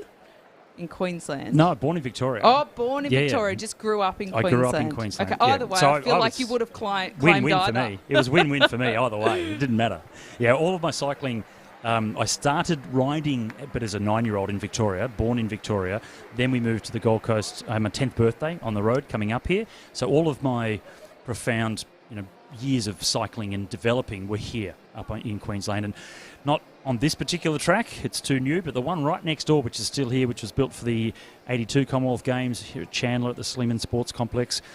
I did so many races here. It was fantastic, and Kenrick Tucker and all three Tucker brothers were inspirations to me when I moved up here, and yeah, it's great. I'll barrack for her, Queensland or Victoria, and I did race for South Australia as well for a couple of national championships. Scott. Show me the money.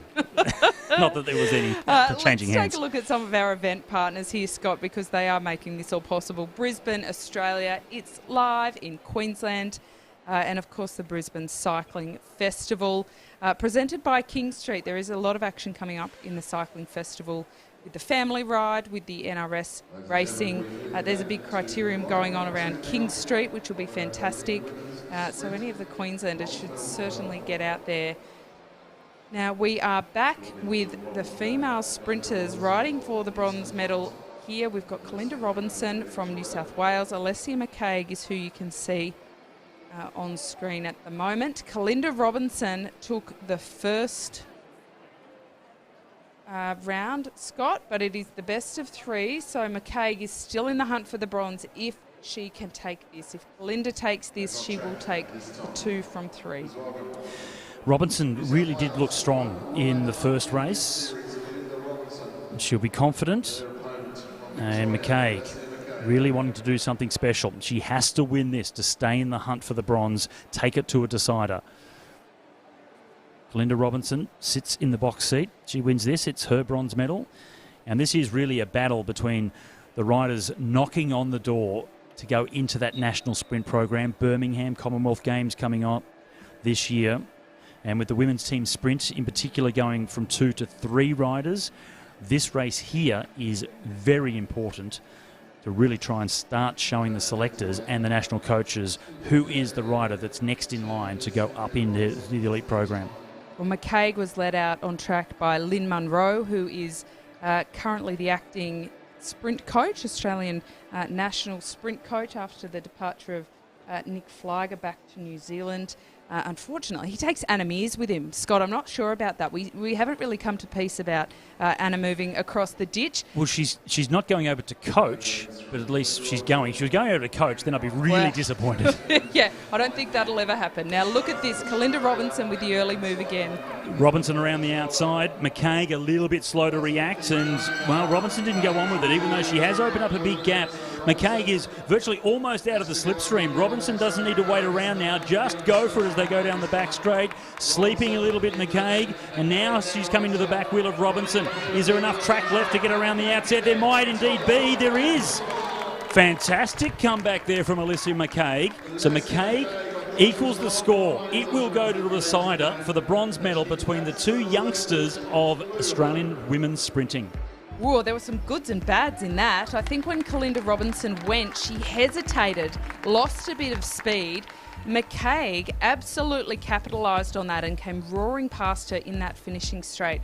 Both of the riders will get off the track knowing that there were some goods, there were some bads. They have to come back for another battle for that bronze medal. We suspected it would go down to 3. McCaig doesn't go down without a solid fight, Scott. Well, there was such a difference between those two races. In the first one, Robinson really did look like she was in control. In that one, McCaig had so much more closing speed.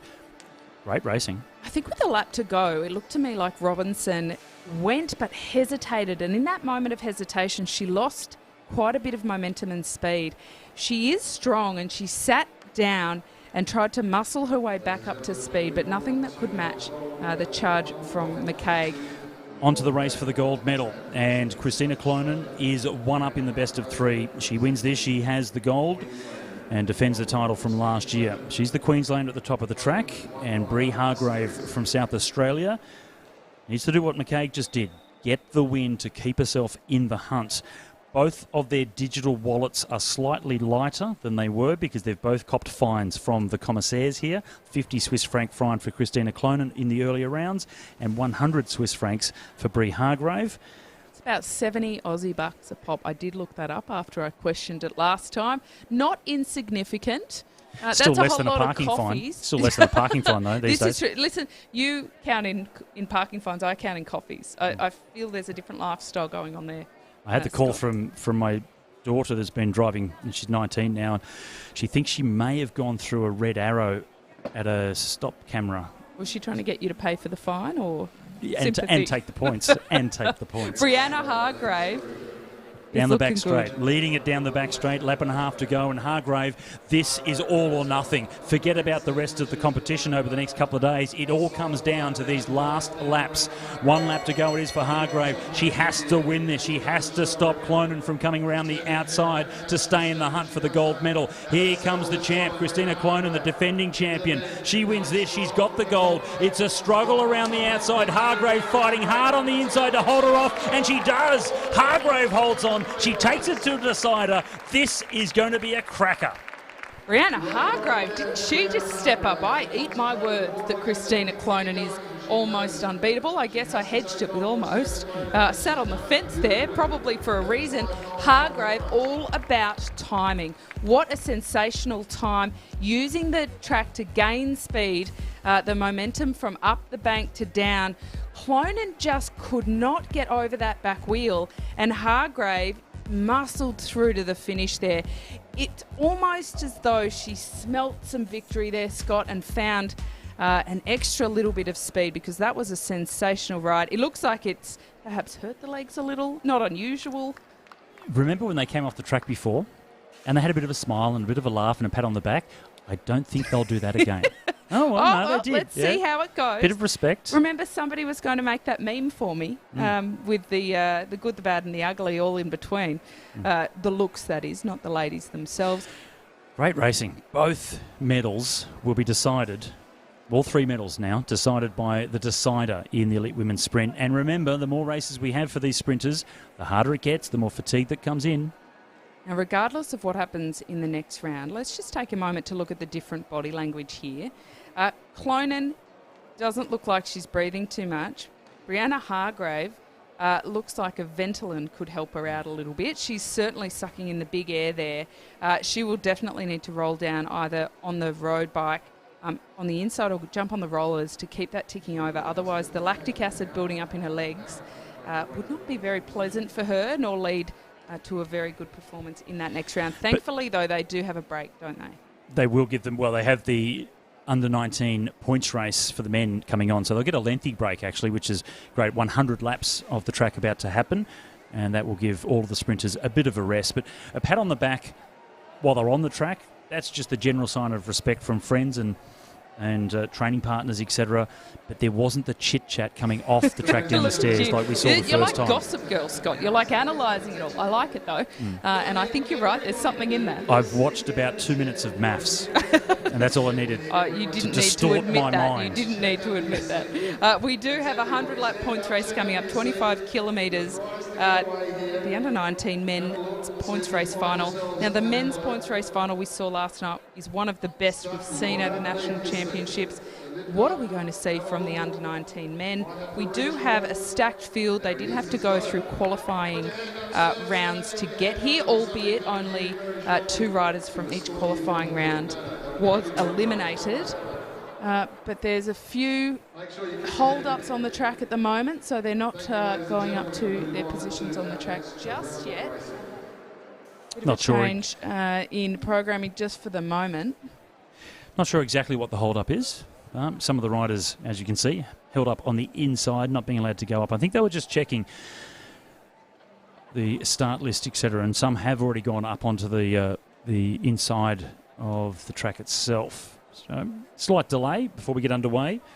Defending champion Cameron Rogers is in the race. There he is in the colours of the ACT, the yellow and blue. No teammates with him, though, so he is on his own as he was last year by memory. He just had the extra strength to come away with the win overall, but certainly a marked man this time. We saw him racing in the Santos Festival of Cycling with all the big boys, in the same team, the national team, with Richie Port and Luke Plapp. So what an incredible experience for a young man like Cameron Rogers to do a multi-day stage race in the same team, sharing rooms, sharing cars, with a rider like Richie Port. Must be so inspirational for a rider like Cam. Well, if you do remember, Scott, we called the Madison the last time that Luke Plapp won a junior Madison title. His partner was Boff. Plapp and Boff. No, yeah, here that it was, yes. Yeah, here in Brisbane, yep. And that was I still think it would be a great name for a pub, Plapp and Boff. Plapp and Boff. Plapp Boff and Boff. Plapp. And Boff, Plapp. look at what Plapp does now. Look at what Lucas Plapp is achieving on a world tour level. So it is not out of the ordinary or a stretch to look at a talent like Cam Rogers and say that in just a few short years, he may not just be experiencing the big races with the teams, but potentially winning them. Look at the ages of the riders that are excelling on an international level, including the Tour de France. And when you come from royalty like Cam Rogers does, very rich heritage in his cycling family, he's definitely someone that is on the up and up. His uncle Dean, the first under-19 world time trial champion in 1993. His father, Peter, represented Australia at the Commonwealth Games in 1998. And Uncle Michael, long-time professional at the highest level, multiple world time trial championships, member of the famous MAPE professional team and also Quick Step, and working with the UCI, actually, in several different roles. So Cameron Rogers certainly comes from pedigree, and he proved that last year in this race, getting in the victory as a first-year under-19. Some medals at the National Championships on the road as well a couple of months ago. But he's up against it here because he's a marked man, and there are states with multiple riders represented. They are not going to hand this one to Cameron Rogers. Well, Leo Zimmerman is out there on track for South Australia now. He had a sensational performance last year in this event. He will certainly be somebody to highlight. Let's go through the riders as they roll out. We do have 100 laps, but dare I say, typically, Scott, not each rider will actually hit the front at some point.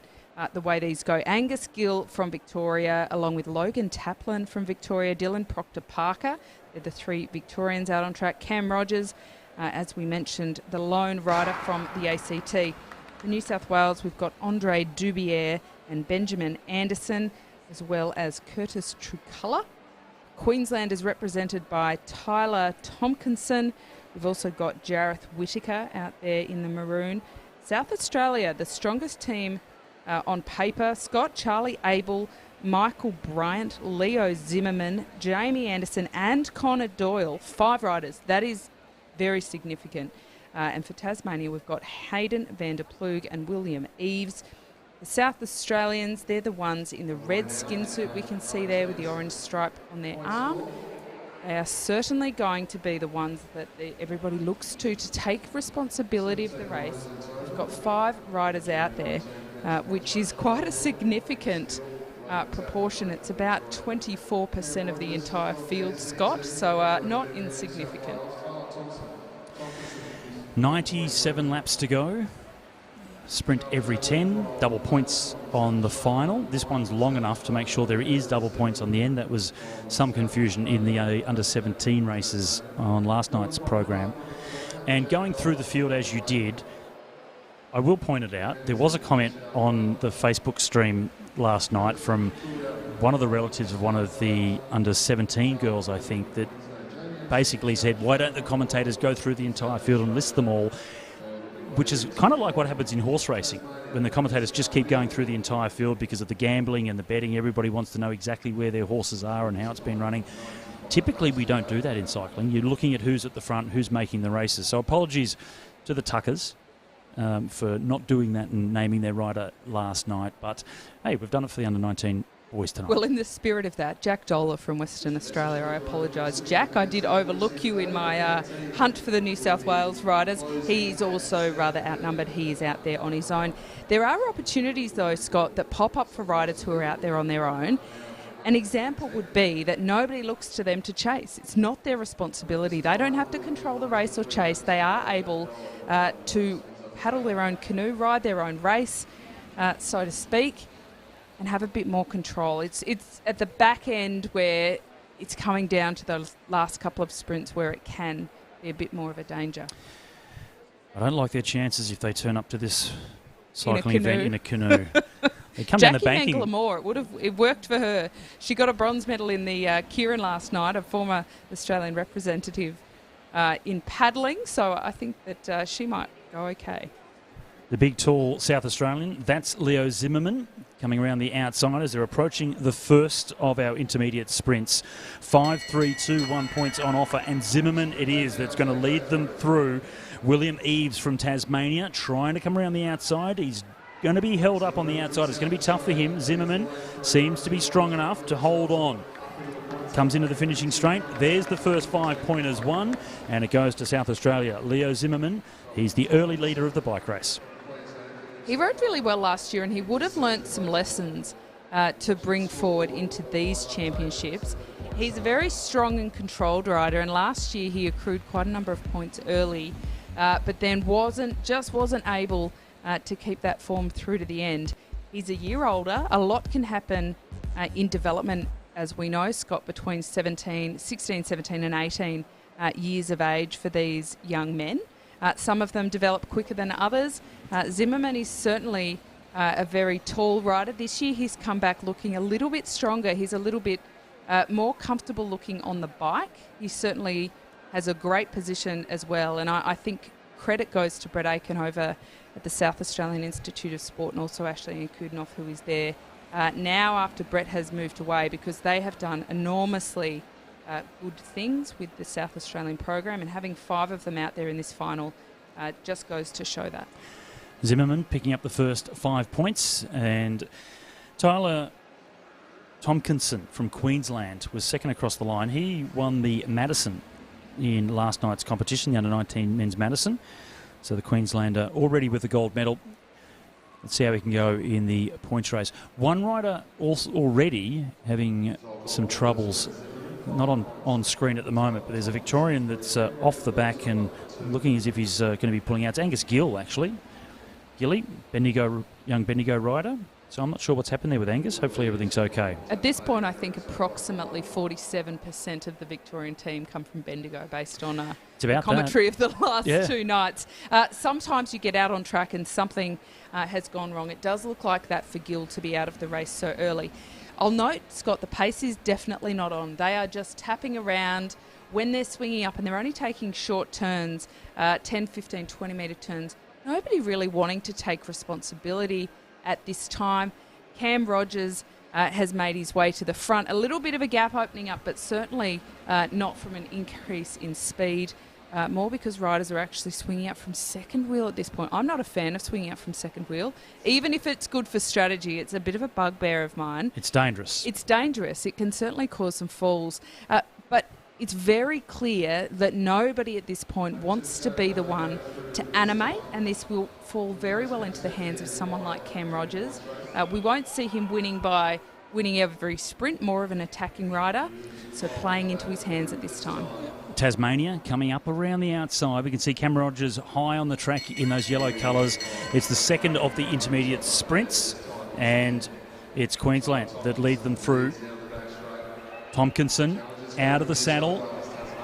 The Madison gold medalist, has he got enough to hold on the inside? He picked up second and 3 points, and he certainly isn't going to have enough. It'll be 3 points for him. It's Ben Anderson from New South Wales that picks up the 5. Zimmerman, not quite in the money there, I don't think. So we can see Tompkinson trying to hold off Anderson around the coming around the outside. Tasmanian, New South Wales in there as well. And only Tomkinson just holding on, I think, for the 3 points. Cameron Rogers in the mix again as he was in the first sprint, but outside of the points. Well, William Eves certainly doing a consistent job accruing points in those first 2 sprints. I did note that Cam Rogers, really classy way to ride. When I say he's not necessarily accruing points in the sprints, he's not one to lead from the front and put huge amounts of energy and expenditure into just winning sprints and taking them early. What he does is get really good wheels. He follows them through and picks up some minor points. And then traditionally, he goes whack and he does a big attack, and that's where he'll either get the 20 points or he'll just do a lot of damage and accrue points in that way. There are very different styles of riders out there, but while it continues to just tick along like this, and in between, the pace is really not on at all. This is allowing the riders with a bit more speed in their legs to recover. And, well, South Australia, they need to consider how best they can aid Leo Zimmerman if none of the other states are really interested in making it an aggressive race. Because if not much happens here, Scott, when they start attacking in the last 20, 30 laps, everybody's still got reasonably good legs to go with them. So they do need to start wearing them down with a bit of increased pace. Rogers, the defending champion, definitely wants a harder race, but he can't do it all on his own, being the only rider from the ACT. So this is not suiting the defending champ at all, the slower speed. It's becoming a real battle of sprints so far. Now the Victorians starting to think about firing things up a little bit. A little attack from Proctor Parker, but nothing too significant. And Dola from Western Australia also coming through quickly up out of the bottom of the track. A couple of Tasmanians there now as well on the front, but again, the pace not on whatsoever. They're all starting to think about this next sprint. They'll come around to get 72 laps to go, so they'll do one more lap until we get the third of the sprints. Tyler Tomkinson, a Queenslander, is sitting on top at the moment. He's sitting in second to third wheel. Just there we can see him in the maroon, number 51, really looking after himself. Cam Rogers, the winner from last year and arguably the favourite here, leading the way as they come around with the bell. Out of the saddle, Proctor Parker on the outside from Victoria, but he's been in each of the sprints, but in 5th, 6th position has Cam Rogers, and now he's had to lead this one out. He does look like at this point that he's going to be strong enough to come away with the 5 points. So he's on the board, the defending champion Cam Rogers from the ACT. And he has to change his strategy a little bit in terms of he can't afford to sit and wait when the pace is so tempered, we can say that. I won't say slow, but so controlled. Rogers definitely has to pivot a bit and make sure he's also picking up some intermediate points. A great display from him there. Different to some of the more powerful riders with the speed, you don't see him get out of his seat in the back straight and accelerate. He just sits down and muscles through it. An incredibly strong young rider, very good in the longer distances as well. Tomkinson in the points again. So that's enough placings for him to put him into the outright lead. So Tyler Tomkinson leads the way on 9 points. And he did really well in that last sprint, Scott, because he just sat on the wheel of Cam Rogers, didn't waste any energy at all, didn't try and come over the top of him, just got a free ride almost to those 3 points.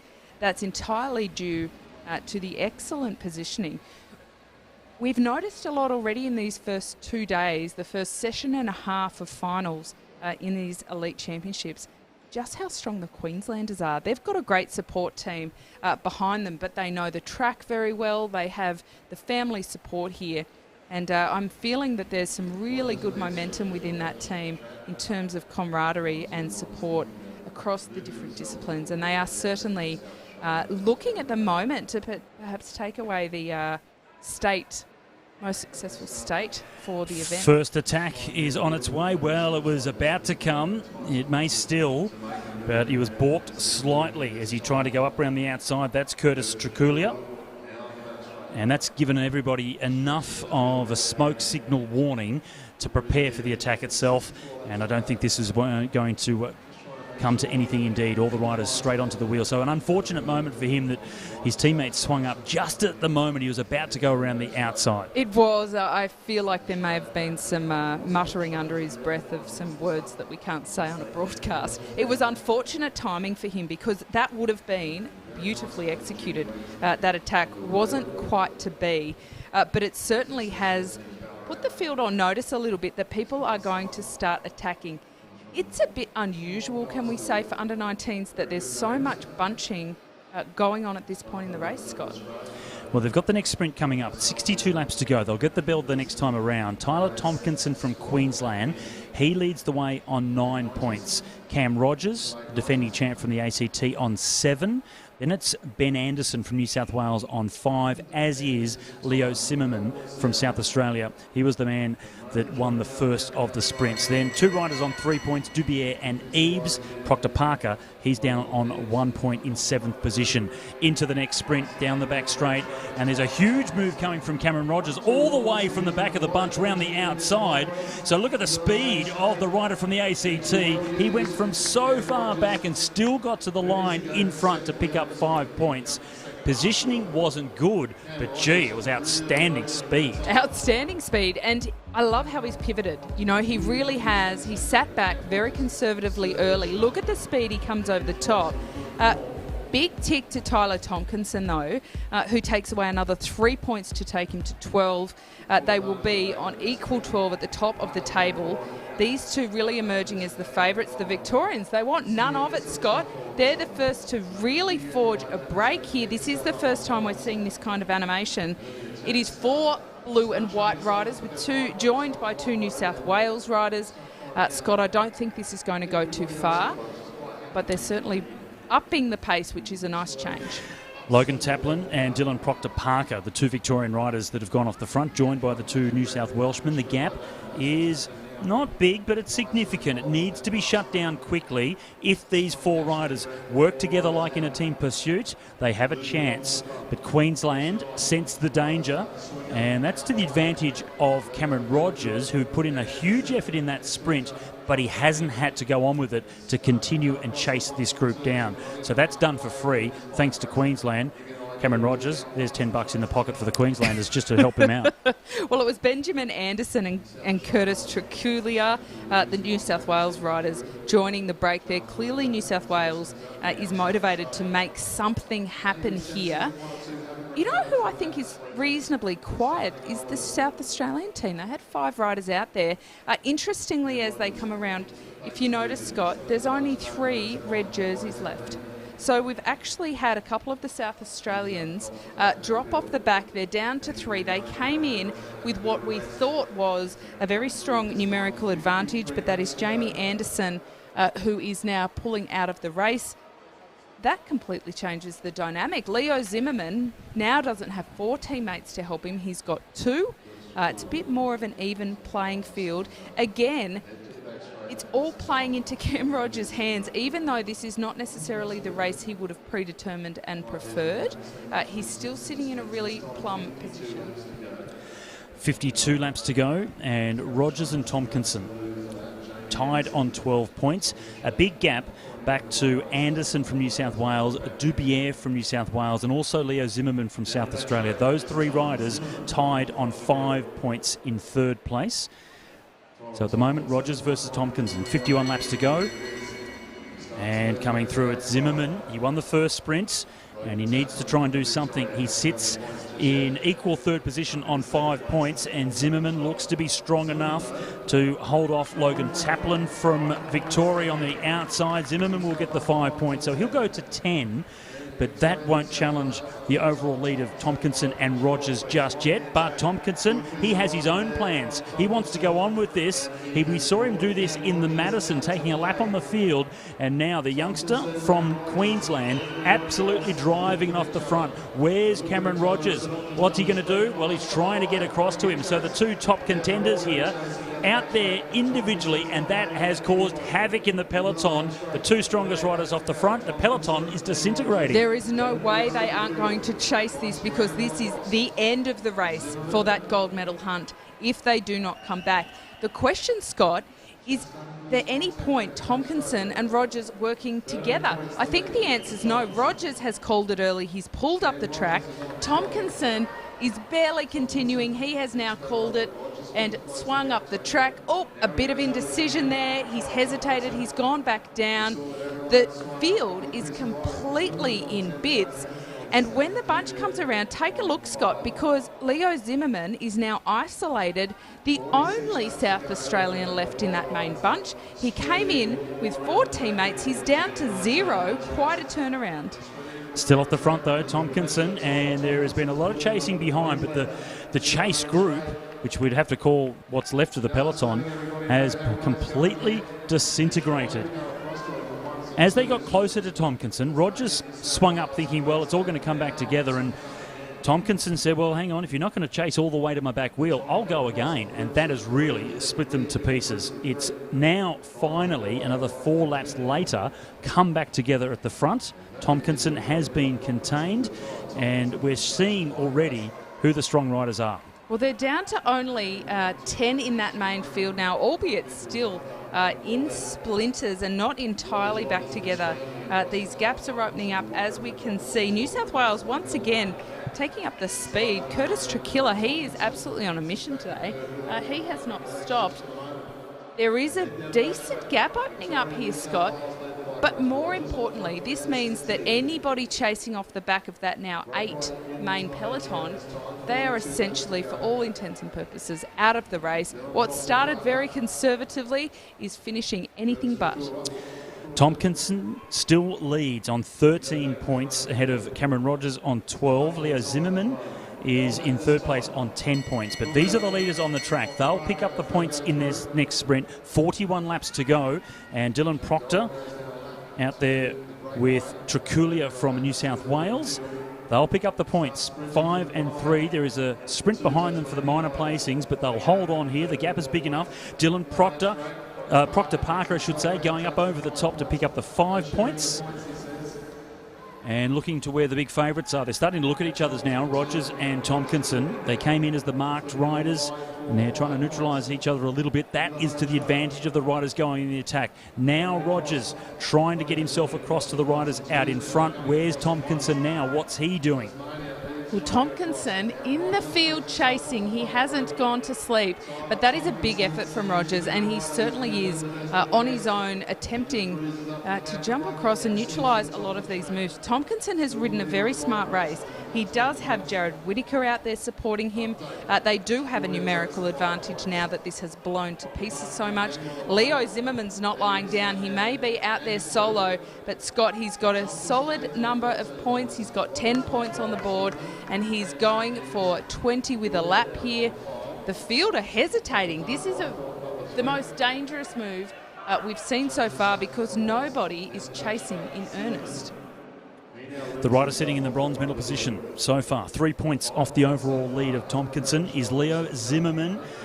And he saw the opportunity to go, but now he's starting to wonder if it was the right thing. He hasn't completely opened up a gap, but the legs are tired. It's getting sore. 35 laps to go as they come around this next time. That's tough to watch, Scott. He swung up, he swung down, he made a bit of indecision. Don't waste energy. You commit to it, or you get up and you get some recovery and get back in the field. But he must be hurting, because when you're really hurting, it is tough to make the really smart strategic decisions. I think he saw the right time to go. He saw the opportunity with everybody else tiring, but just didn't have the legs to go on with it. Tompkinson, however, though, he really was strong earlier on and put the pressure on the peloton, which destroyed the shape of the field, and he's gone again. Waited till the chase happened, now he's gone and reacted, and it's Cameron Rogers that senses the danger. He has to do something. Tompkinson is showing so much strength here tonight, as he did in the Madison, and Rogers must get onto him. He needs to react much faster than he has, though, Rogers, because both riders out in front chasing each other, they're working as hard as each other, so there's no advantage to either rider. Some cracks certainly showing in Rogers. He's putting in some really solid chases and making quite a difference and an impact in the gap. But then he's swinging up and certainly starting to show some fatigue. Their head is dropping. Tyler Tompkinson, he's certainly slowing, but the body language looks better. He gets the bell. He'll pick up these 5 points, Scott. This is a big advantage for him. The overall leader by 1 point, Tyler Tompkinson. He sits on 13. He'll pick up the 5 points for sure. And there's a group of 3 riders just behind him. But the rest of the peloton starting to get a little bit organised to try and bring them back. Tompkinson goes through. Rogers pops over the top to pick up the 3 points just to keep himself in contention. But they need to get Tompkinson back. And the youngster from Queensland is showing some extraordinary strength. And this is a decisive moment because Tompkinson's body language says he doesn't really want to go on with it. But when he looked over his shoulder and he saw Cameron Rogers swinging up the track and nobody pursuing the chase, he decided, why not keep it going? There is a little bit of heat coming out of the peloton chasing now, but Tompkinson is opening up that gap to nearly half a lap. And he's looking quite comfortable at this point, although to a degree, Scott, it's almost like broken bodies chasing broken bodies. Everybody is starting to look a little bit shaky.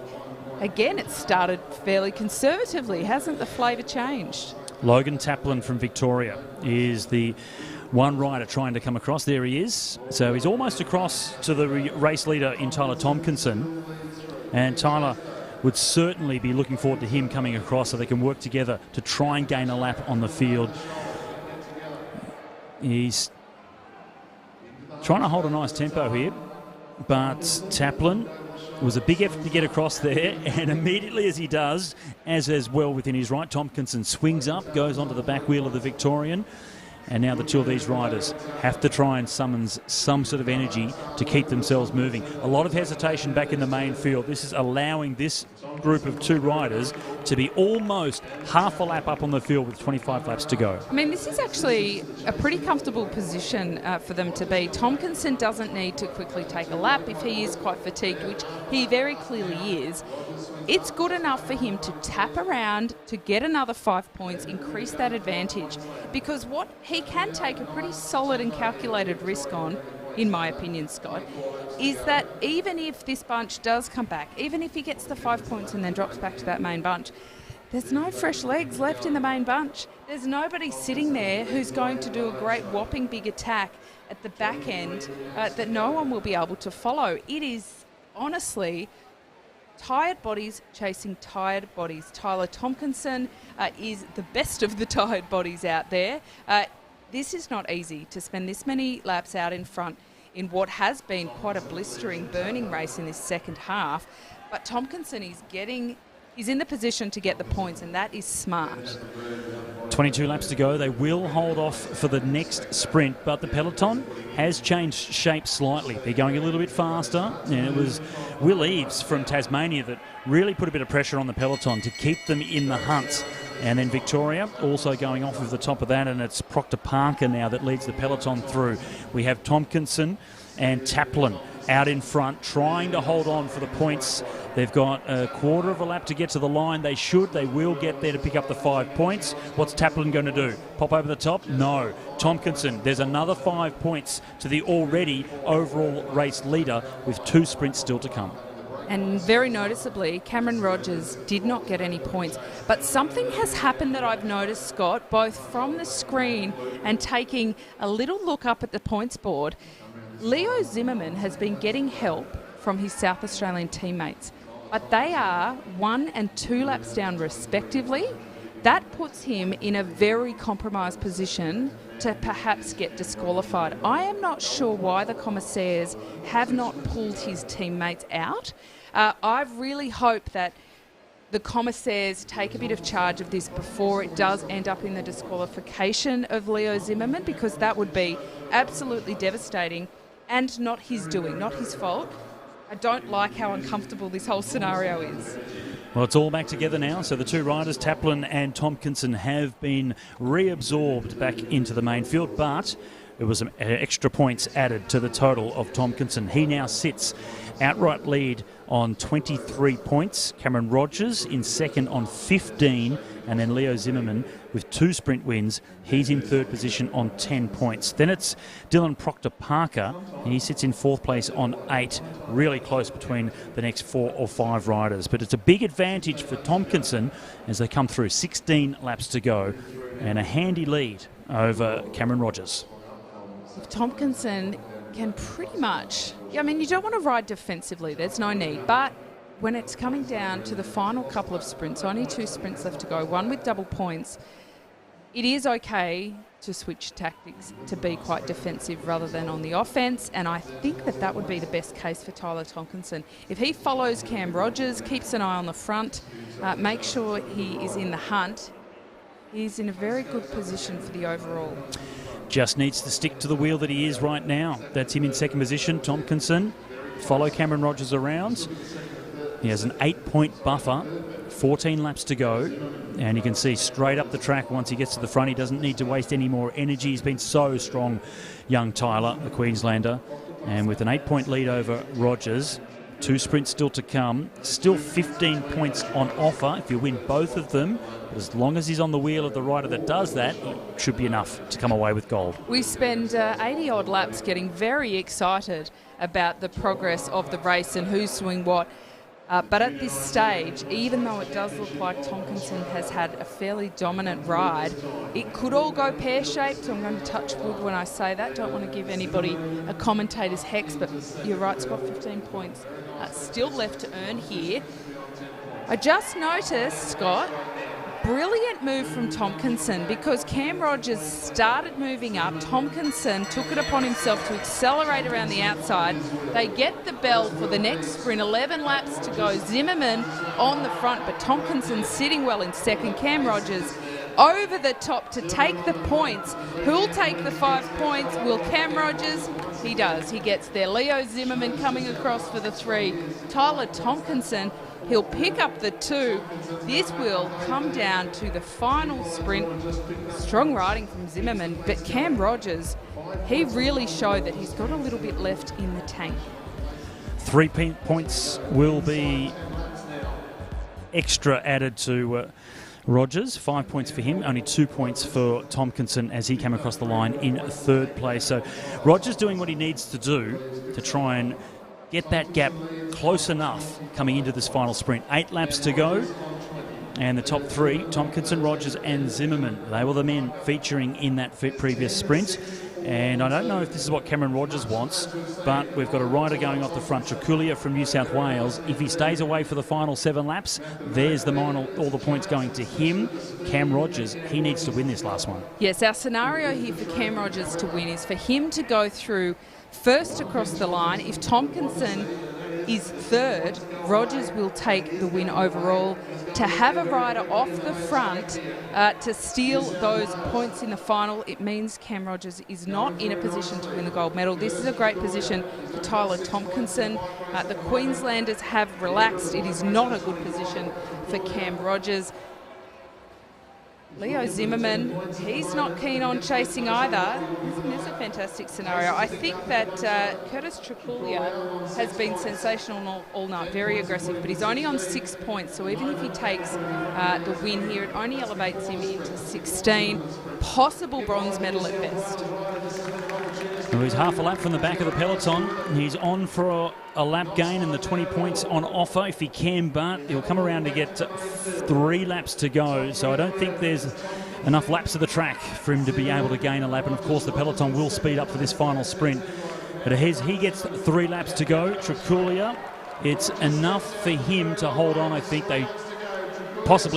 it's not possible, I don't think, that they can catch him for the final sprint. Cameron Rogers, a little bit of an acceleration from him. 3 laps to go now for the peloton. But the final sprint, Curtis Traculia, all he has to do now is just cruise around these last 2 laps and he will win the final sprint. That'll take him to 16 in the overall standings in terms of points. With the double points on the final, he has 6 already. But there's a big race behind. 5 points is the difference between Tomkinson and Rogers. The gold and the silver medal. It looks like it's Tomkinson's going for Queensland at the moment. The bell rings for the man out in front. That's Curtis Traculia from New South Wales. He'll pick up the sprint. Then we'll look back here to the peloton to see who picks up the minor points. And it's Tomkinson that goes. Tomkinson down the back straight. Here's the race for the final sprint win. That goes to Traculia. There's the 10 points. And Rogers round the outside of Tomkinson. Rogers will get 2nd in the final sprint. Tomkinson, though, has done enough. 3rd in the final sprint. That's enough to win the gold medal, and the young Queenslander, certainly the strongest throughout the points race here. He is the under-19 men's points race champion. Now, by my calculations, I think Truculia might have just nabbed that bronze medal off Zimmerman, but we'll have to wait till those points come through for confirmation of that. Sensational riding again. What another great points race. Cam Rogers, sensational ride from him, but that's not the kind of race that he normally would win. So the fact that he performed so well in such an odd race, and it was odd because it started pretty slow, and when it heated up, it went bananas. But that's not the kind of race Cam Rogers would have been hoping for. For Tyler Tompkinson, absolutely no doubt that he's on form. He showed it in the Madison. And again out there tonight in total control. He could take points in sprints. He took points in breakaways. He put himself in the good position at every point. Now let's take a look at this coming into this final lap for the bunch, remembering that Truculio was off the front and had already taken those 10 points. So let's see. The official result now, the winner on 29 points, Tyler Tompkinson, Queensland.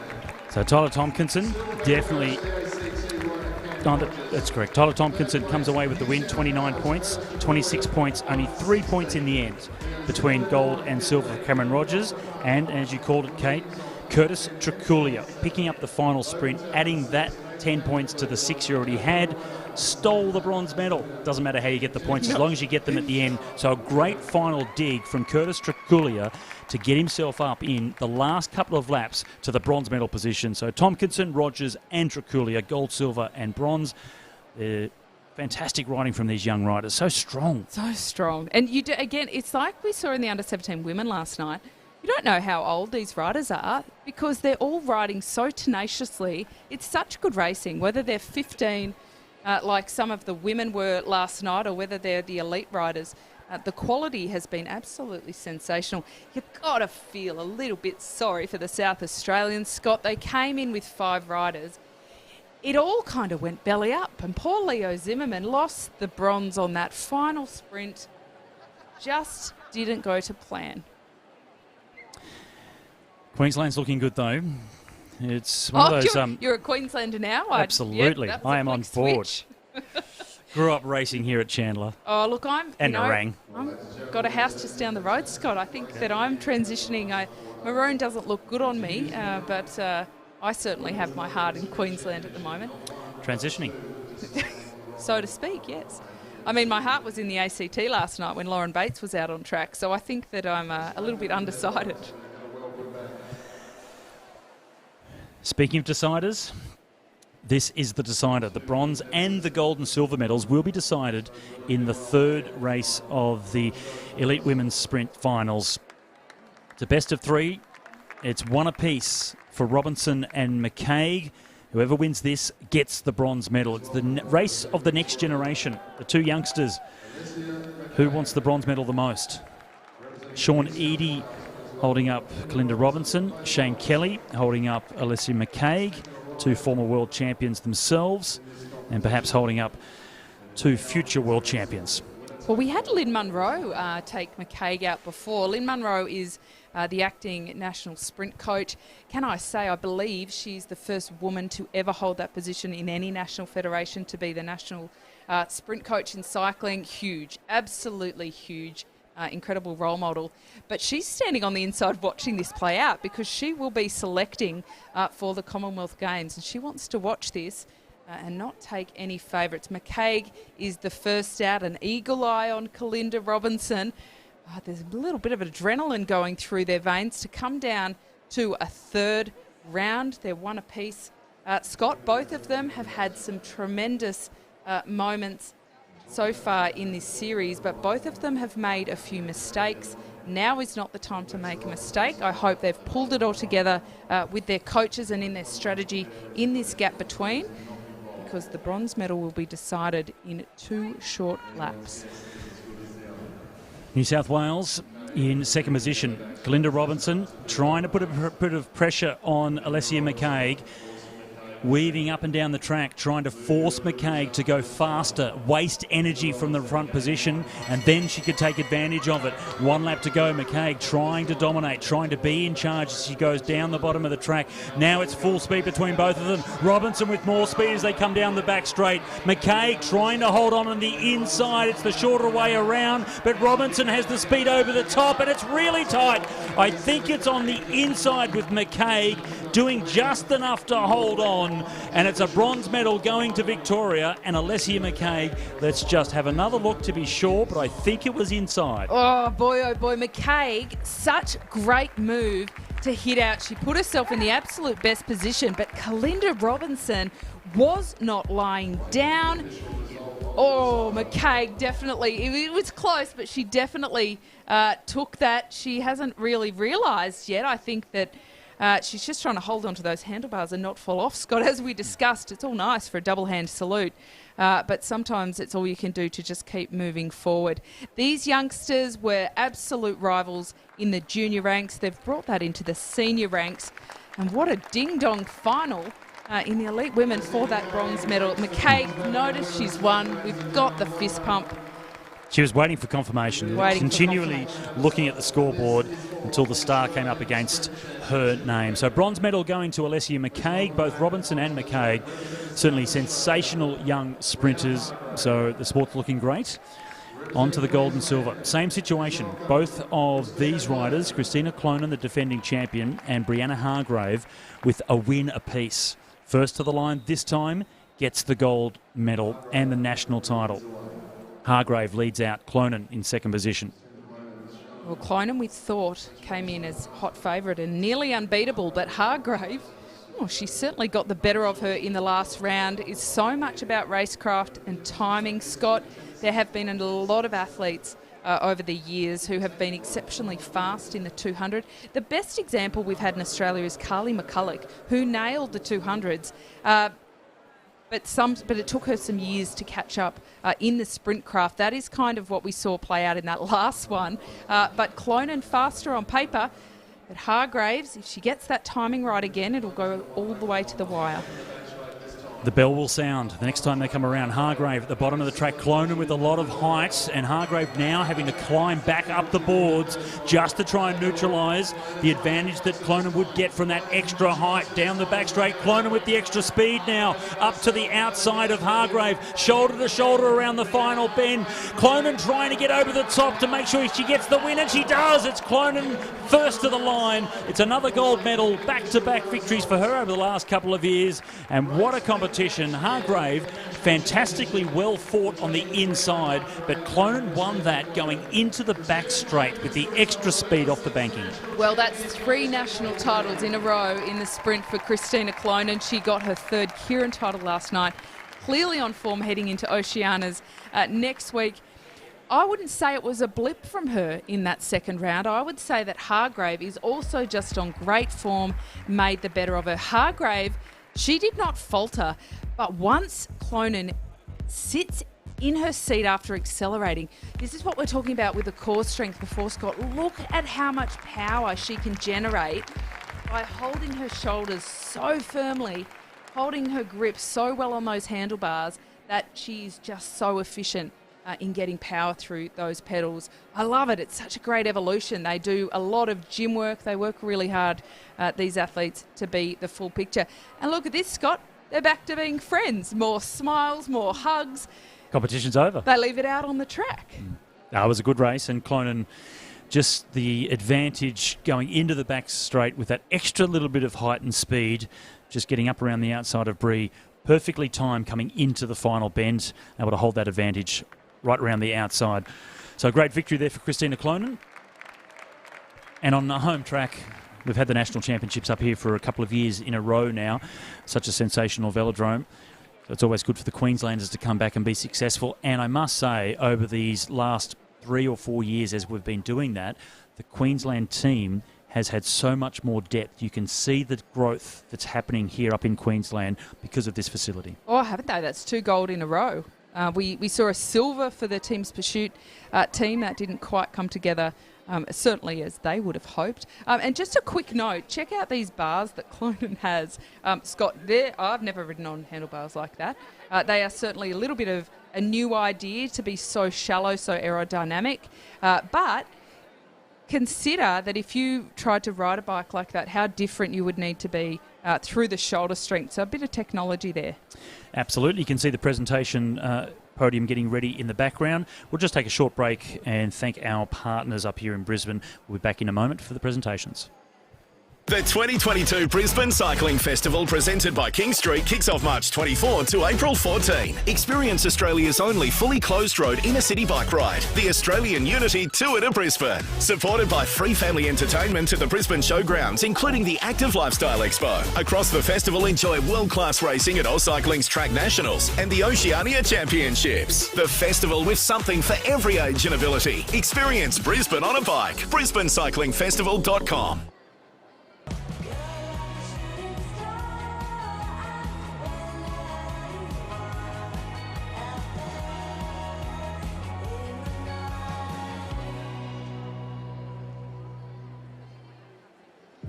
We are not here on this planet to close our eyes to the world.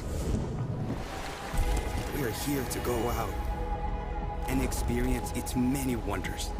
Because through our experiences, We become bigger than ourselves. travel has the power to shape our world. And make us whole again.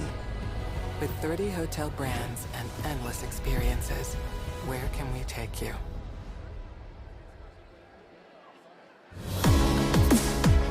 Brisbane is rolling out the red carpet for cyclists and their families with the Australian Unity Tour to Brisbane on Sunday, April 10 as part of the Brisbane Cycling Festival. Join me, Osher Ginsberg, and ride exclusive closed roads on the Story Bridge, Mount Cootha and more. Plus, a free community ride and fun run.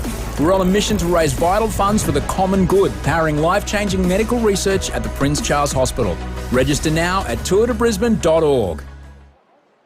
When you don't need to worry, there'll be days like this. When no one's in a hurry, there will be days like this. When all the parts of the puzzle start to look like they fit. My mama told me there'll be days like this. My mama told me there'll be days like this. The Elite Men's Team Pursuit presentation about to happen here at the Meares Velodrome in Brisbane, the AusCycling 2022 Track National Championships.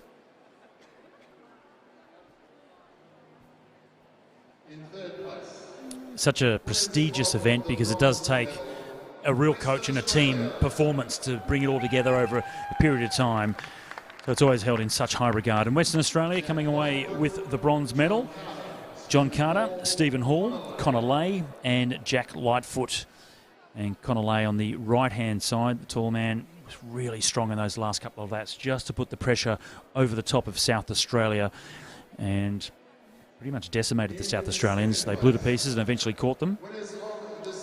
I feel as though Connor Lay has a lot more to give this week. A few more events to go. The Queenslanders, they did not have an easy run out there, but they had a brilliant qualifying to make that final. It was close but no cigar for these lads, but they fought fairly valiantly. Now, four riders, we've got Declan Trezise, Liam Walsh, James Moriarty and Kane Richards. And the four lads, almost Scott, but not quite. And national champions, Victoria. And it's the Victorians with the gold, catching Queensland in the final, so not posting a time. I will look to find out from the coaches exactly what their time was. I can report that perhaps in tomorrow's program because it was a sub-4 minute ride. Fantastic performance from them. And well done to Graham Frisley coming in to take the place in the final of Jackson Hribar. Blake Agnoletto, Henry Dietz and Jordan Villani. So the five riders coming away with a gold medal. And well done to won't pick anyone out in particular, but the one that I ride with a fair bit is Blake Agneletto, Oh, right. second from the right, so well done to Blake. I genuinely thought you were about to comment on the very modern hairstyles But that they are sporting. Yeah, you can call it modern. But Blake's father owns a sports store in Bendigo. Went in to buy did we get recently a pair of sports shorts for my 13-year-old daughter, actually, who wants to take up AFL football, Excellent. Not cycling, to my disappointment. She can do whatever she wants. Agneletto, Frizzley, Hiribar, Dietz and Villani, and Graham Frizzley on the left here is the defending champion in the scratch race. He has another race to do coming up tonight, and that is the scratch. It'll be interesting to see how the defending champ can come away. He's come back from an horrific training crash in Adelaide, a team pursuit trial where he went down incredibly heavy and had a couple of months off the bike. So it's so good to see Graham Frizzley back up to full speed and going fast and winning national championships. Gold to Victoria in the elite men's team pursuit in front of Queensland and Western Australia.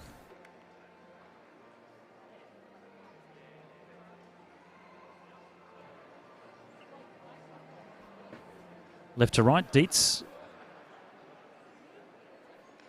Frizzley at the back. The taller of the riders is Jordan Villani. Then it was Blake Agneletto and Hiribar on the right-hand side.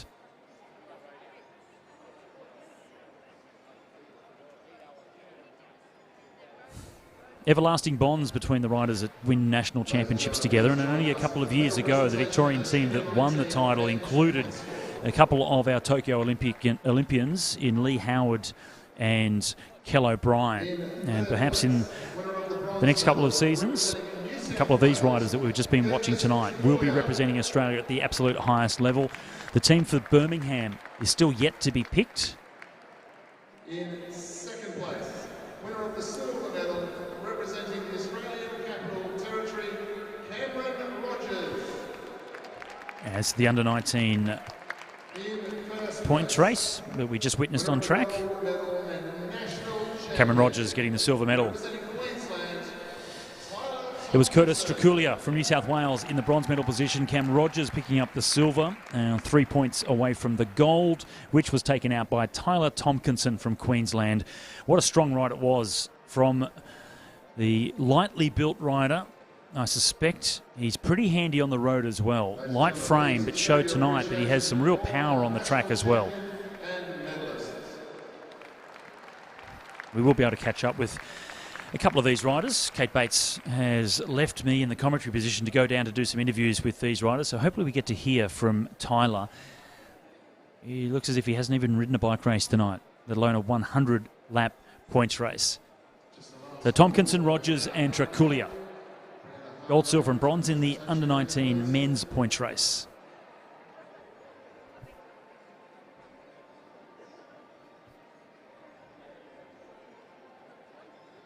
Such a fantastic talent identification program here at the National Championships. Watching the under-19s and their performances. These are the names of the riders that we'll be listening to, watching and hearing from over the next couple of seasons. They'll fill the spots that will be vacated by the riders that are in the Olympic program at the moment.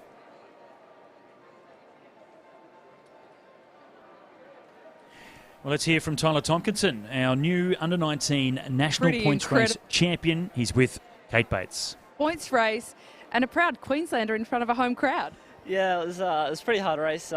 Yeah, it was good to get off the front and get those few first places, and then I was just able to hold it in for the finish, which is really good. Yeah, it's finally good to get the Oz bands. It's been a long time coming. Well, you're looking great in the Aussie stripes. Probably not the last one you'll get based on that ride. I couldn't help but notice the first half of the race, it was pretty conservative, wasn't it? There was a lot of balking.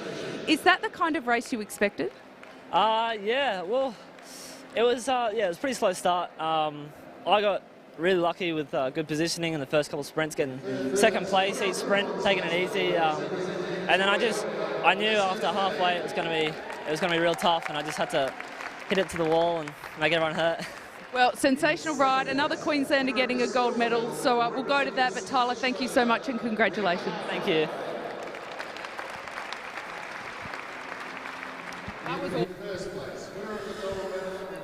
The elite women's sprint competition Alicia McCaig, the youngster from Bendigo. Shout out to the entire McCaig fraternity. Solid cycling families in the Bendigo region. She got the bronze medal. Silver medal to the South Australian Brie Hargrave. Great performance, taking it to a decider in the final for gold, which was won by the Queenslander Christina Clonan. 3 in a row. A hat-trick of national sprint titles for a rider that only a couple of years ago transitioned from the Australian Team Pursuit program and into the sprint competition. So she really has progressed to an incredible level.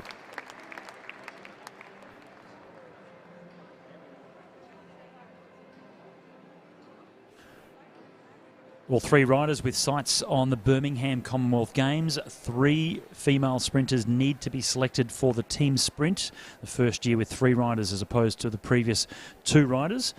And these 3 certainly putting their hands up, as is Kalinda Robinson, to get themselves into that Commonwealth Games team. Christina Clonan can guarantee odds on she'll be there. She'll be racing for medals, that's for sure. Who will join her? That's the big question. We'll find that out over the next couple of months.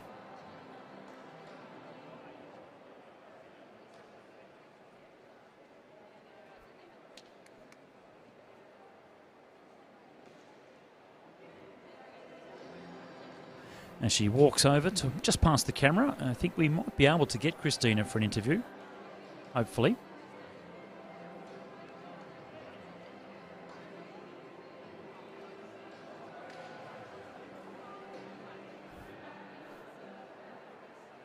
The women's Omnium still to come on, the final event, the points race, and then it's the men's scratch race. So we'll see Graham Frisley, the defending champion, that he'll be out after winning the gold medal in the team pursuit.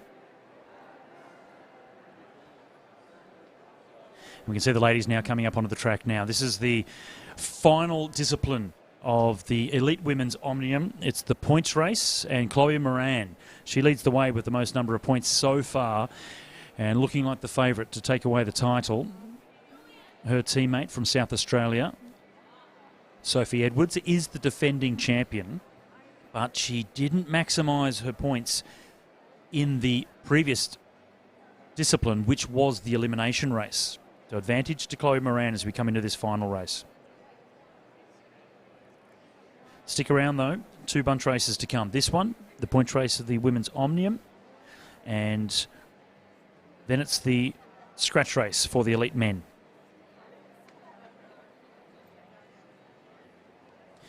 .80 laps of the track, sprint every 10, 5, 3 and 2 and 1, like we've seen in all the other point races so far. But they start this race with all of their points from the 3 previous disciplines combined. So Chloe Moran starts on 118 points. Sophie Edwards, the 2 South Australians. Sophie sits in second place on 106, the same number of points as the Queenslander Alex Martin Wallace.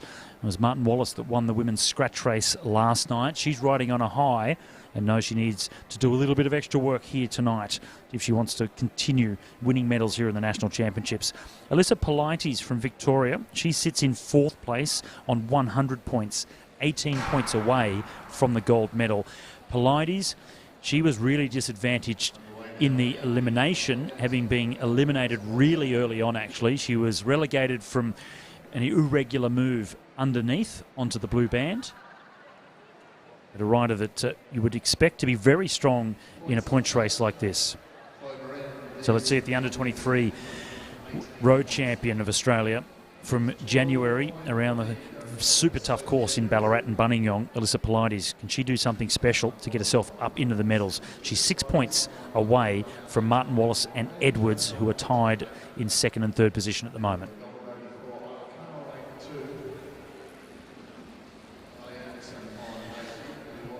Claire Battle from Queensland, first rider through, swinging up out of the track. And they'll come round to get 77 laps to go.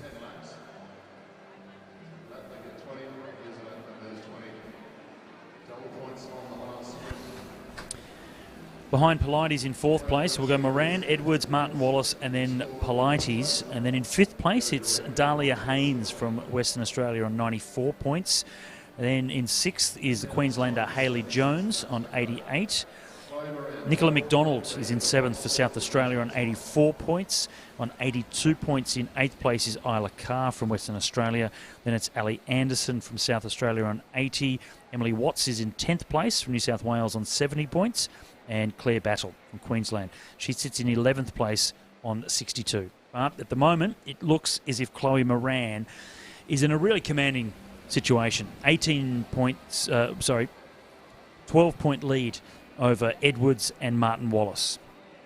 It was a bit of a change around in the elimination from what we've seen in the earlier rounds. But incidentally, I don't think it will go into consideration that much, because in the points race, every point they earn, they keep, and it adds to their total. So you can actually make up a fair bit of ground in this kind of race. In saying that, Chloe Moran has not skipped a beat, and she's certainly sitting in the plum position in terms of keeping that form. Now, we do have 4 South Australian riders who take up certainly the advantage numbers-wise. We saw how that worked out in the men's points race, the Junior 19 men's points race, which is to say it meant nothing in the end, poor Leo Zimmerman. But we've got Moran and Sophie Edwards who are sitting in 1st and 2nd. We've got Nicola McDonald and also Ali Anderson. We can expect to see Anderson and McDonald, especially who's quite experienced, provide some help and support. But Scott, who do they provide it to? To Moran, to Edwards, or just generally? We might see how that all plays out. You've got to go for the leader, haven't you? She has a pretty handy advantage, 12 points, but lots of sprints up for grabs. Here's the first of them, 71 laps to go. And it is Moran that goes around the outside. She wants to pick up the points. Sophie Edwards in 2nd place. Where's Martin Wallace? Here she comes. 3 South Australians, though. McDonald in 3rd place. Martin Wallace, she won't maximise her advantage, but it's 1st, 2nd and 3rd to South Australia. Moran, Edwards, and then McDonald. So they're doing it right, and there's an extra 5 points now. That'll take Chloe Moran up to 123 points, extends her overall lead. But South Australia doing the right thing, gobbling up most of the points in that first sprint. Yeah, that's a smart way to do it. Alex Martin-Wallace is certainly the one that is trying to push into that podium a little bit higher up. She's currently tied on 2nd with Sophie Edwards, or was before that sprint. Hayley Jones is her teammate. Hayley Jones did a tremendous job for her in that elimination in essentially leading her out, keeping her safe, but then dropping back to allow her to get 2nd place and not have to contest it against Jones. Jones will come in very handy. She is a Commonwealth Games rider. She rode for Wales on that occasion. She is very strong. She is very experienced. She had a bit of a break and has been getting back into racing. But in terms of time on the board, she certainly is one of the more experienced riders out there. To have her at your service for Martin Wallace is certainly an advantage. They also have Claire Battle out there who could perhaps provide a bit of support as well. They've got to neutralise the challenge from the South Australians, Scott, because it's not just Chloe Moran. Martin Wallace also has to really look at Sophie Edwards and see where she is being positioned. They kind of need to have eyes on every move at this point.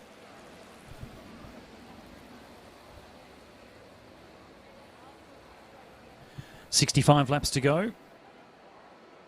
And Dahlia Haynes swings up to move back towards the rear of the peloton. A little bit of pace off. So one little bit of attack there before from Hayley Jones. That was covered by Ali Anderson from South Australia. And now back into taking a cruisy. Chloe Moran, 121 points, leads the way, commanding position, and just the dominance in that first sprint as well, leading out, dragging her teammate Sophie Edwards through for 2nd place.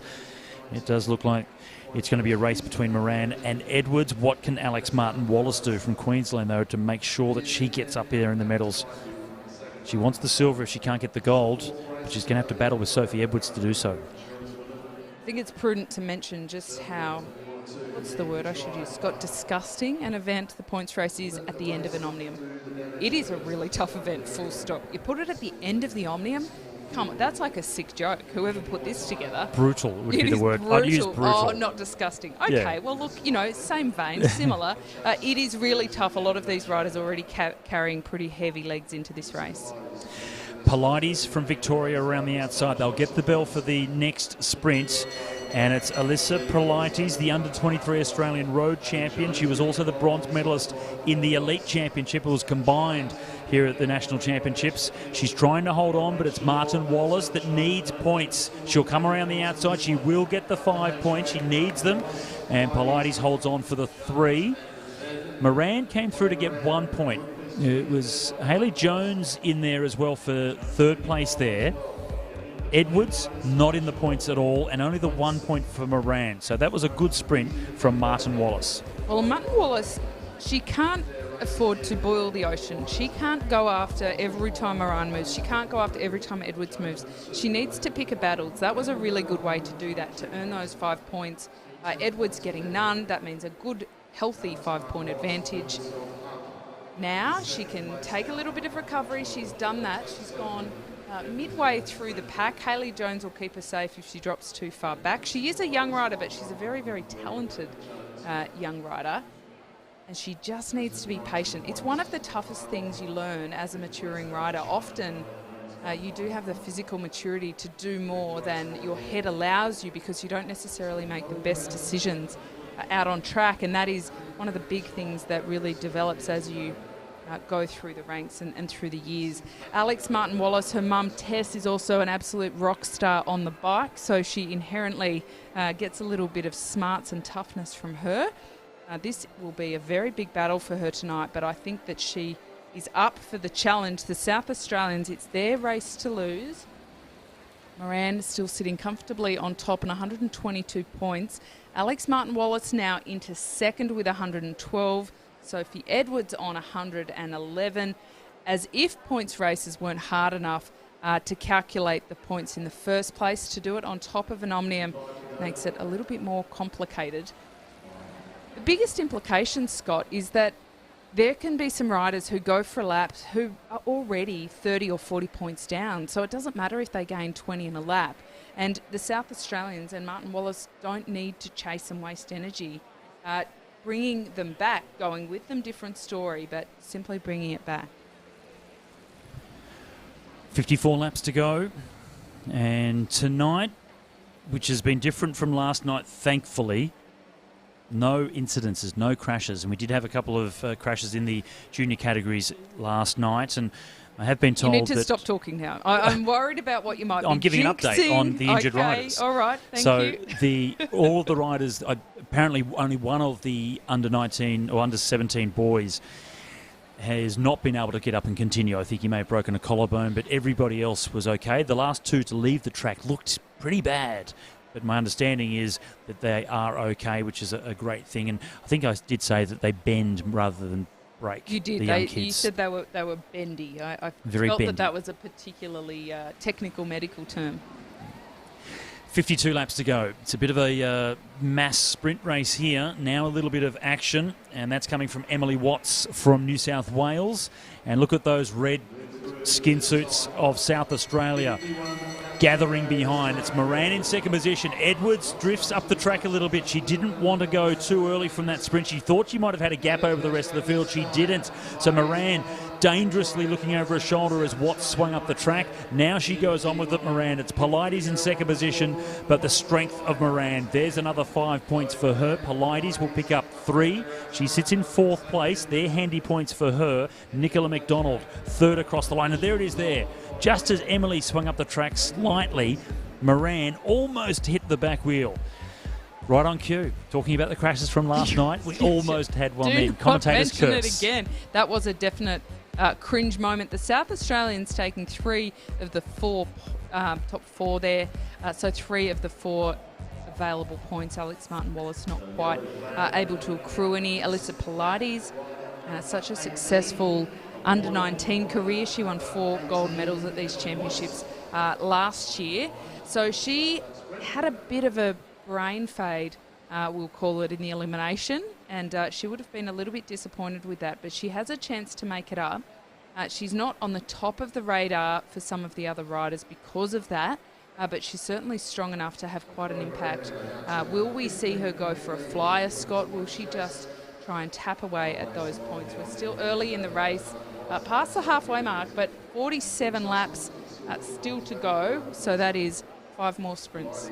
5 more sprints, bit of an attack coming now, and because we're live streaming, I thought might be able to do a bit of a shout out here, because you mentioned earlier on with Anna Meares going to New Zealand following her husband Nick Flyger, or future husband, soon to be. I'm not sure if they're married yet or getting married soon. I know they're engaged, but Nick Flyger is watching the broadcast tonight. So g'day to Nick. Hopefully everything goes well for you guys over in New Zealand, and may you win lots of silver medals to Australia's gold at the next Olympic Games.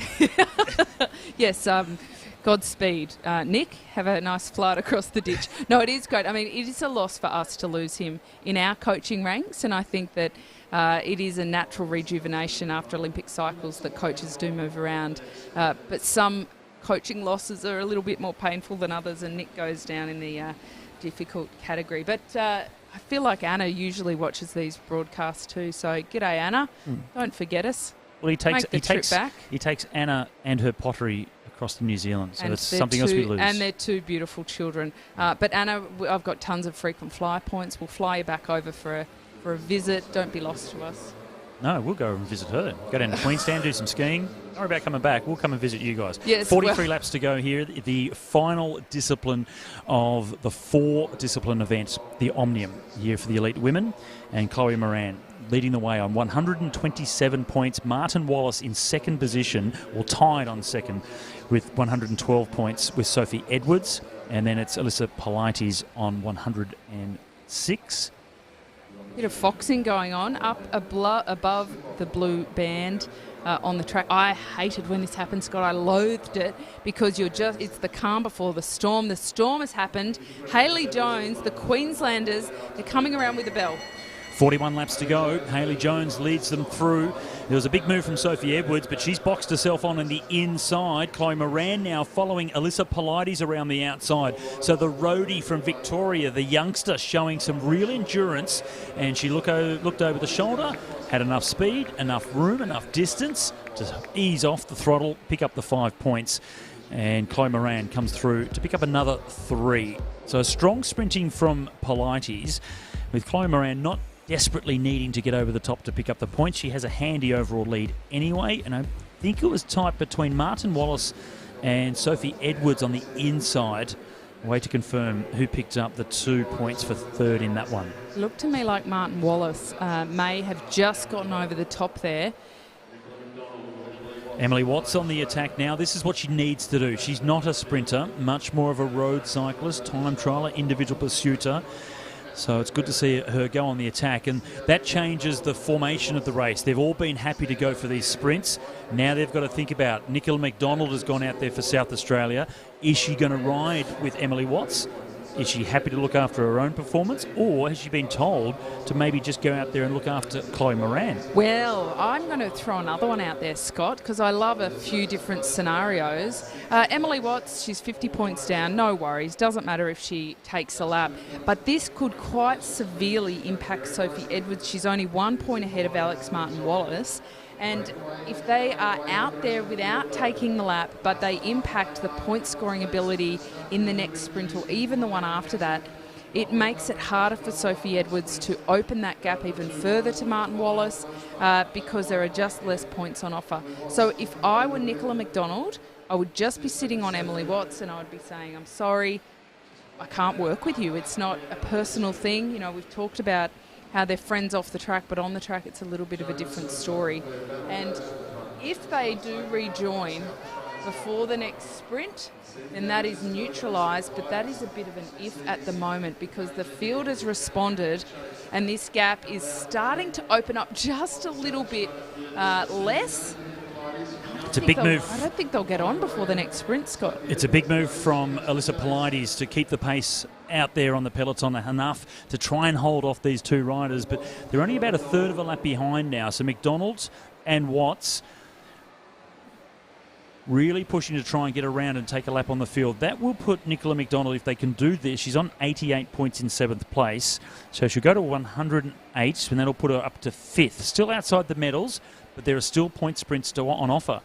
32 laps to go. The next sprint's coming up. They'll gobble up the points out in front, and they'll be racing for the scraps back in the peloton. If they ease off too much, these two riders will come around, and McDonald is going to be then coming up into contention for a medal. Well, we've miscalculated that, and I misspoke, because if Nicola McDonald takes this sprint and gets the 20 points, she'll actually be on the podium for now on 113 points. That could make it a South Australian clean sweep. That makes it worth the risk of taking the points away. But she just did take those 5 points, and they're getting very close to the back of this bunch now. So this could actually be tactical genius from the South Australians.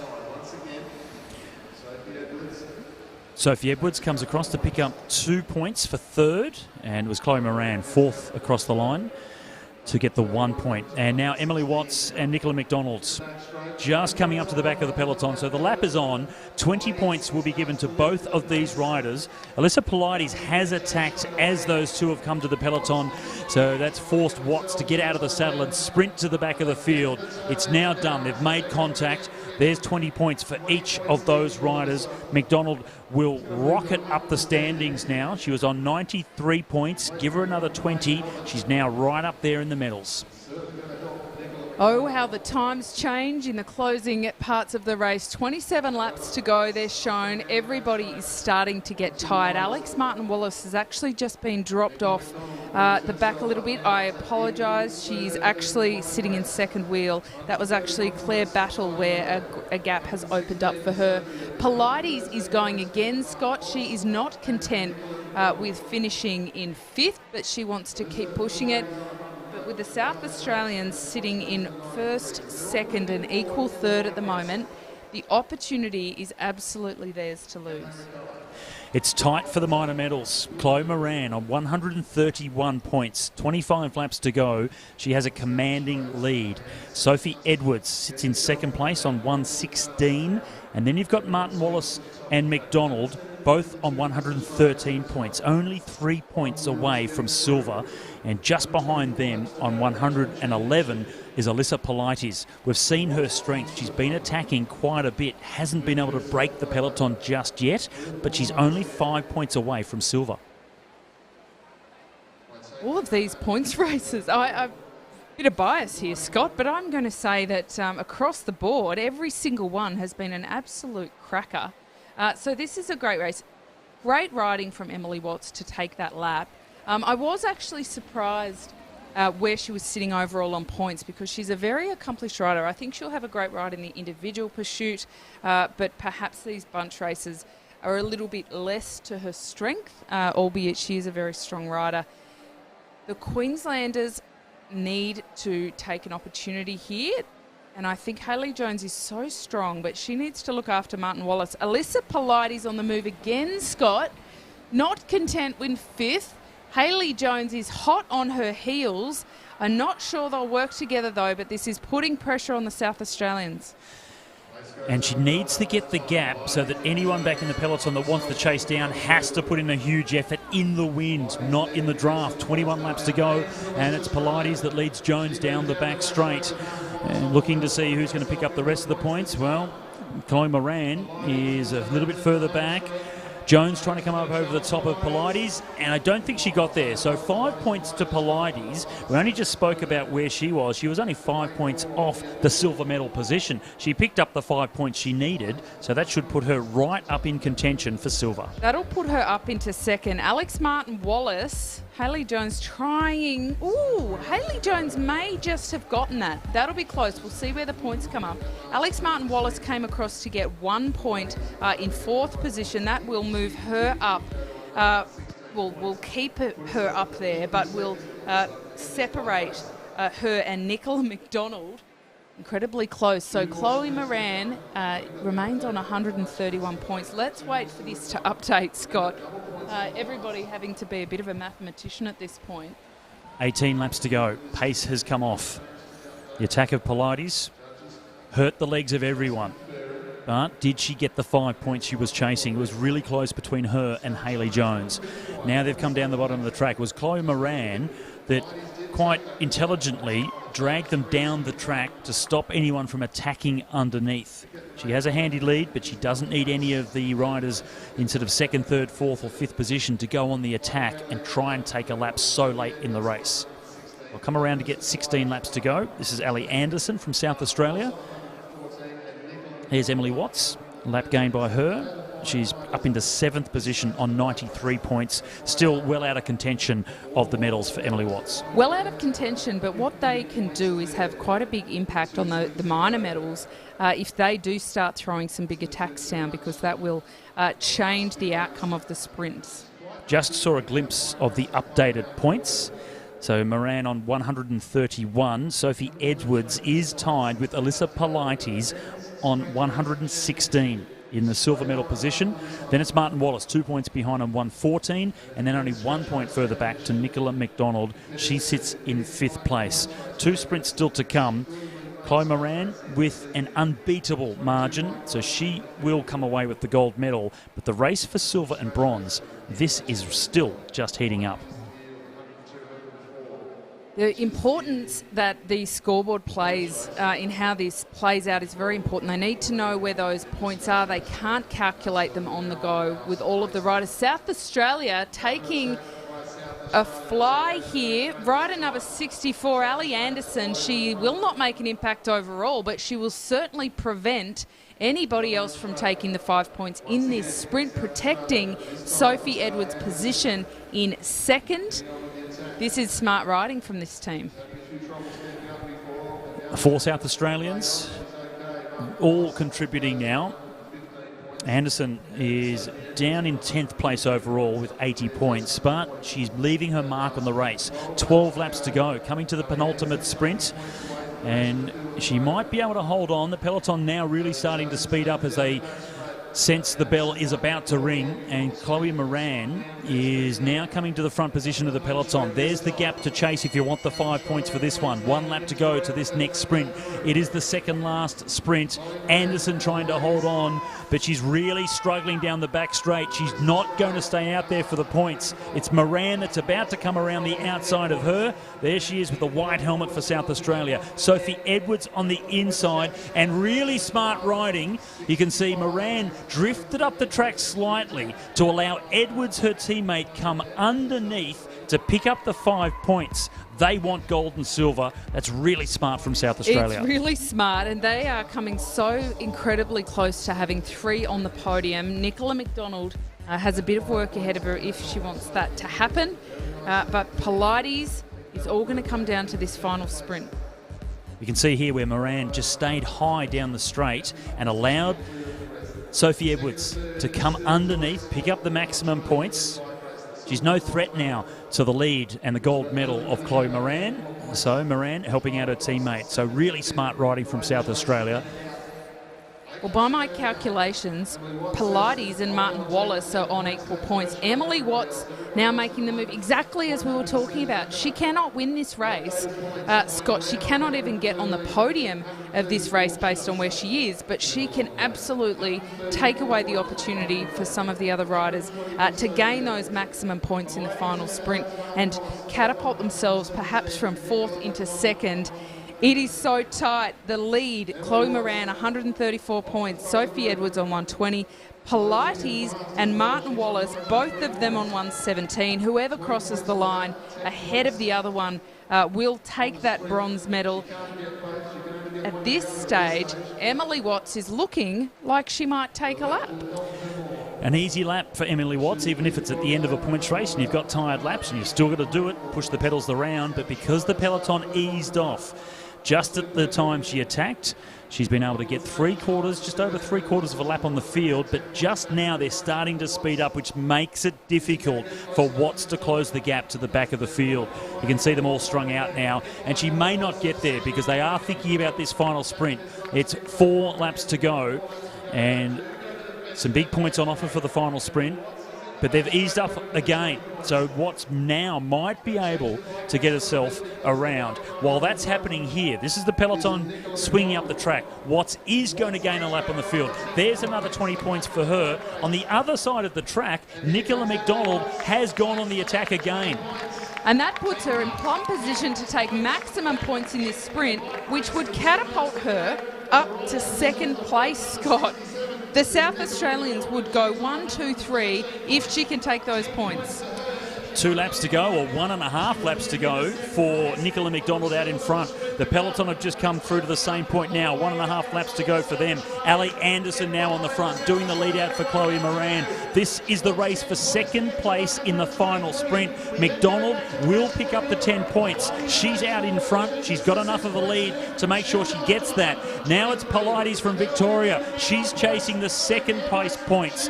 Edwards on her wheel. Can she come around the outside? Where's Martin Wallace? There she's on the outside trying to come through. Pilates comes through to get second place. McDonald picked up the maximum points. Pilates in second. Then it was Edwards. Do you know what's just happened? If my maths is correct, Pilates will end up second.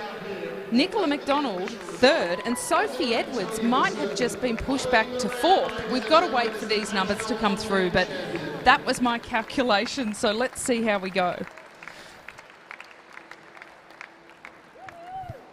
Yeah, it's going to be very interesting. And we've seen in all of these points races how it's really come down to just the last couple of sprints. So a maximum point gain from Nicola McDonald after a lap gain earlier on. She picked up a sprint win there as well. No question. Gold medal, though, goes to South Australia, and it's Chloe Moran. She really has dominated all of the 4 disciplines, and she goes out on top with 134 points coming into that penultimate sprint, waiting for the final.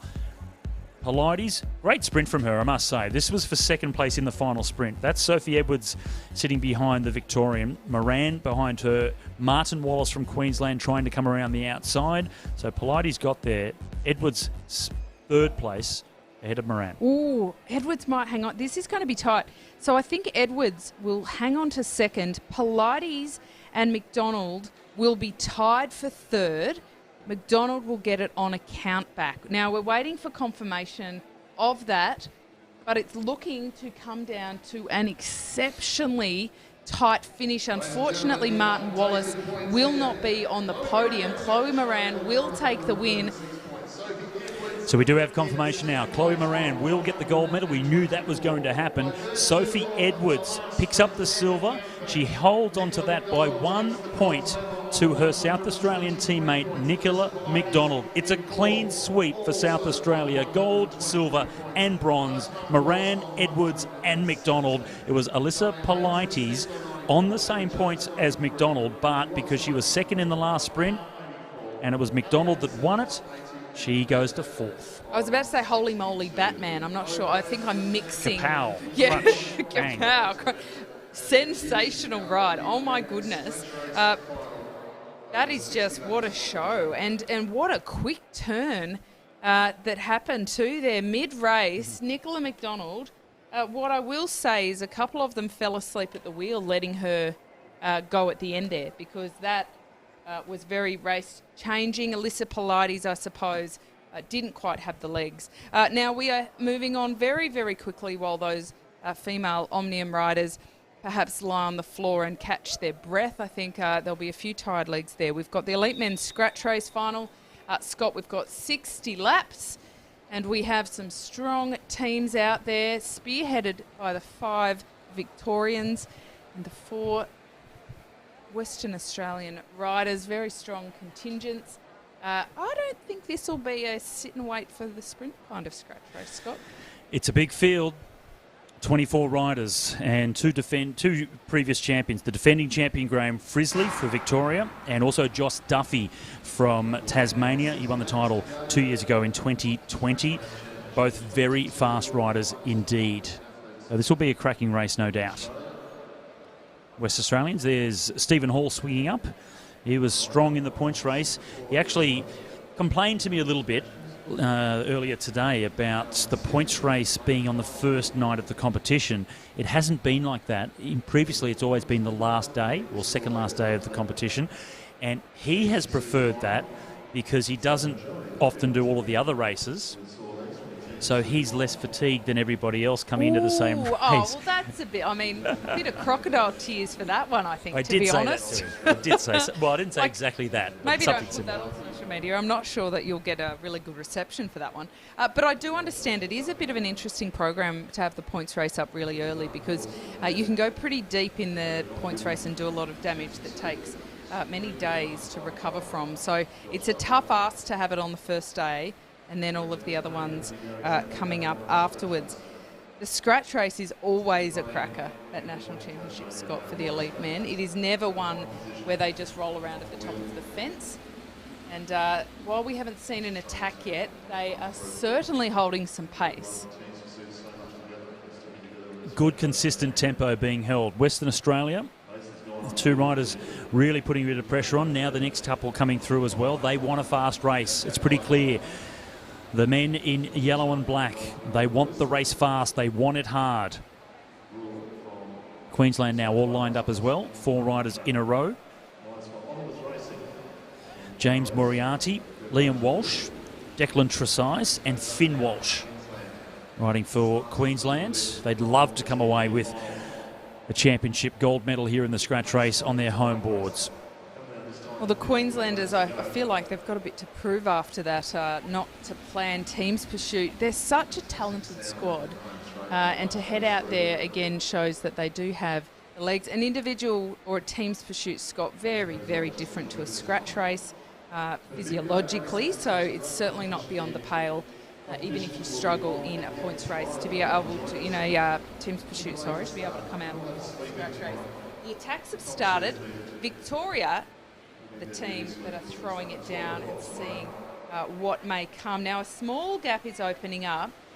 The peloton are not resting and sitting back by any means though, but it's Jackson Rebar who's pushing the pace at the front and keeping everybody honest in the chase behind. One rider. At the pace the peloton's holding, I don't think, and he hasn't been able to hold on for very long at that sort of speed. Absolutely flying around here. Still in good formation, but a big field here for the final event of the second night of competition at the AusCycling Track National Championships here in Brisbane at the pristine Meares Velodrome. Graham Frisley, the defending champion, and he has some very strong riders to help him out. Henry Dietz, Jackson Rebar, as we saw just off the front before, Mitch McGovern as well, and Blake Agnoletto. Several of these riders already winning gold in the team pursuit tonight, and I have noticed that Blake's mum, Robin, is tuning in, so g'day to you, Robin, and to Sandy. Let's see how Blake can perform here tonight. Josh Duffy from Tasmania. How many of the Tasmanians have they got here? He's on his... No, there are 2. So 2 we've got Tasmanians. Dalton Stretton out there as well. I spoke about him last night, that when he's on form, he's a pretty sassy rider, and he's great in a bunch. He could be really great help to Josh Duffy. Duffy, of course, is very well known for his bunch racing capabilities. So they do make a good team, but it certainly didn't go their way in the points race. James Moriarty now on the attack. Another inspired Queenslander wanting to do well on a home track, and to no avail. Didn't open up the gap enough, so he's eased up and got out of the way. There's Frisley coming through, the defending champion. Swings up immediately, and Agnoletto goes up as well, and now they're quickly through and up to get out of the way. 45 laps to go in the final race of the evening. It's the elite men's scratch race. Connor Lay now swings up and gets out of the way as well for Western Australia. Western Australian teams, they're playing a bit of a safety in numbers game where they're all staying fairly close in the bunch, which is a really good strategy, I think, early in these races, with one exception, Scott, because if all 4 of them are at the back and an attack goes, then they're in a little bit of a pickle. So they perhaps should spread their riders out. Perhaps pairs of 2 at opposite ends of the field could be a little bit more considered. At this point, they are keeping the pace high, but it's not too on and off, so the legs aren't hurting too much at this point. You are able to draft fairly well and just hang on to a wheel. It's when it gets to the stop-start point that's when your legs are starting to really hurt and you find yourself in a position where you can't hold the wheel. And for so many of these riders, with the gears that they're riding now, the gear ratios are so big that when it's a consistent tempo like we're seeing tonight, that's nice. They want it to be fast and consistent. The stop-start when you're on a really big gear, that's difficult to keep moving and keep accelerating with it. So for now, just a couple of small little attacks, but a good solid tempo from all of these riders. 39 laps to go as they come through. And big gears, more tension, harder to pedal, lower cadence. A preference for a lot of scratch race riders. Actually, the high pace means that they're not actually having to put that much power into the pedals just to keep the momentum going. Different if you are on a small gear and you do have a high cadence, and then you are getting the fatigue more from having to pedal at such speed rather than actually the effort itself. So they are definitely different approaches depending on what gear you choose. But rightly so, as you point out, Scott, I think a lot of them will be on quite heavy gears, and that's why nobody really wants it to slow down too much, because then it becomes a little bit more of a standing start effort every time they want to accelerate. They'll come around to get 36 laps to go. And it's been a nervous race so far. No one really wanting to put themselves out there. This is Connor Lay coming through. He wants the race to be a bit harder, a bit faster. So he picks up the pace. Nice half-lap turn from him and increase the tempo a little bit. And a couple of little gaps. You see the Western Australian dropping straight down into one of the gaps that he opened up from his acceleration. And that will see that he'll be back on the front very soon again. There he is coming through. Connor Lay this time doesn't want to do a second turn too soon. Josh Duffy from Tasmania swings up behind him. Duffy is fast. The man in the green colours for Tasmania. He won this race 2 years ago. He is a man with a real fast kick. Queenslanders have had a very successful night out on the track. Will they be able to finish it off? James Moriarty is certainly somebody who has a bit of a target on his back. Nobody's going to let him just ride away. In fact, it's not the kind of race where somebody will be able to just duck off the front and nobody notice and nobody chase. It is more a case of exceptional timing where somebody drops a wheel trying to chase and then the gap just becomes unclosable. But Scott, scratch races are more often than not won in sprints. It is less common to see a breakaway succeed in a scratch race, but in saying that, it's not necessarily an overwhelming majority of sprints. It can certainly be a case of fortune favours the brave.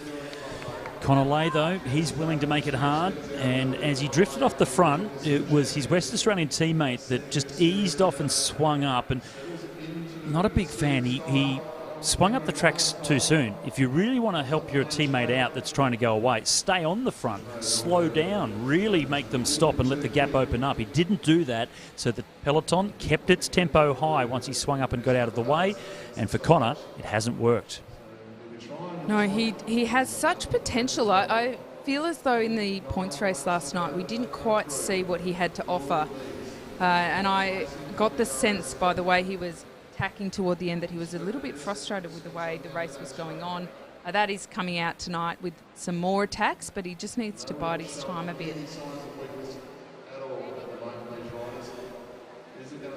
Tressai swings up, moves out of the way for Queensland. Then it's Moriarty, his teammate, that comes through. And this is what I was talking about. The Queenslanders doing exactly what I was suggesting. With Moriarty now accelerating, his teammate is staying on the front and slowing down. New South Wales, they're not too silly. Straight around the outside to make sure that they shut that one down. That was Kurt Ether from New South Wales that was quick to react to make sure that gap to Moriarty didn't open up. And Connor Lay immediately on the attack. He wants the race, as I've said, to be hard and fast. It's not quite at that level. It's quick. It's a fast average tempo, but it's not rock solid. There's quite a few attacks that are happening where they're almost testing the waters, but they're spending a lot of time looking over their shoulder and seeing what's happening behind them. A small commentary on that, Scott, would be that attacks are more often successful when they don't look over their shoulder for at least a lap. When they go, like the clappers, commit and see what damage they can do. Because often somebody can chase you for 100 metres, but maybe 100 metres later that gap has really started to open out. So I want to see the riders, when they're attacking, really committing to it and keeping it going. It is contributing to what's turning into a bit more stop-start racing. 23 laps to go as they come through. And the silver medalist from the points race last night, Oliver Bledden from South Australia, he is out there. We saw how fast he was. And he's the South Australian that just swung up. He has the arrow-shaped helmet on, didn't want to go to the front, so he swung up from third wheel to get up and out of the way. He was so quick in so many of the sprints last night, and he's a rider that perhaps has the potential speed to come away with the win here in the scratch race. Keep an eye out for Oliver Bledden, number 56 in the South Australian colours with the arrow-shaped helmet. Agneletto comes through, swings up, gets out of the way. Another fast rider is it Graham Frisley, the defending champion the Victorians will be looking for tonight. He's a proven performer. 21 laps they'll come round to go. So 5 kilometres. It's not long, is it? 5 kilometres is not long. If we were looking at a road sprint, the lead-outs would be starting already. Of course, it is a little bit different on the track, but they are functionally running out of time to have good attacks. This is when an attack happens at this stage in the race, it is far more of a, dying moments attack than anything. You see the New South Wales rider on the high part of the track as we just changed shots. That's Ben Harvey. Now, he has been a consistent performer at the National Championships over the last few years. Keep an eye out for him. He's at second last position in the light blue colours for New South Wales. Very handy rider and has been a medalist at the champs before. Now they're strung out once again. Moriarty is the man doing the damage. So he and also Connor Lay, two riders that are demonstrating they want a harder and a faster race. It's 17 laps to go. Graham Frisley was the next rider through and very quickly up and out of the way. He's waiting for the finish. He wants the sprint finish, Frisley, and he's not going to waste any energy on the front of the peloton. And you start to really see the tactics emerge at this point, don't you? Because with only 16 laps left to go, if they are waiting for the sprint, they start to be very considered about where they're sitting in the bunch. You won't see them drop too far back. It's a lot about positioning. They're watching not just where they are in the bunch, but who they're behind and making sure they're starting to pick up some really good wheels. Frisley won last year. He's looking to repeat, Scott, and he's certainly putting himself in the best position to do so. Right in the middle of the pack, we see Josh Duffy from Tasmania, second position now. His teammate, Dalton Stretton, when he swung up, he was desperate to get down behind his teammate. It didn't quite work for him, but they certainly did show signs. There's only two riders from Tasmania, but they showed signs of really wanting to stick together and make sure they give themselves the best advantage to help each other try and go for that gold medal. They'll come around to get 13 laps to go. Almost now into the final 10 laps of this National Scratch Race Championship. This is where they start to really play the game. If the teams are going to provide any lead out, this is their opportunity to all get together. This is where the Western Australian team, I'd be happy for them to all come back together. At the beginning it was uncomfortable to watch, Scott, but now this is where they need to regroup if they want to do that. Some of the sprinters will be wanting to sprint on their own, just grab a good wheel and see how they go, but there's certainly some strength in numbers. Connor Lay making another move. James Moriarty on his wheel. This is early, but this could be dangerous if they do start to see some gaps open up. The same two riders.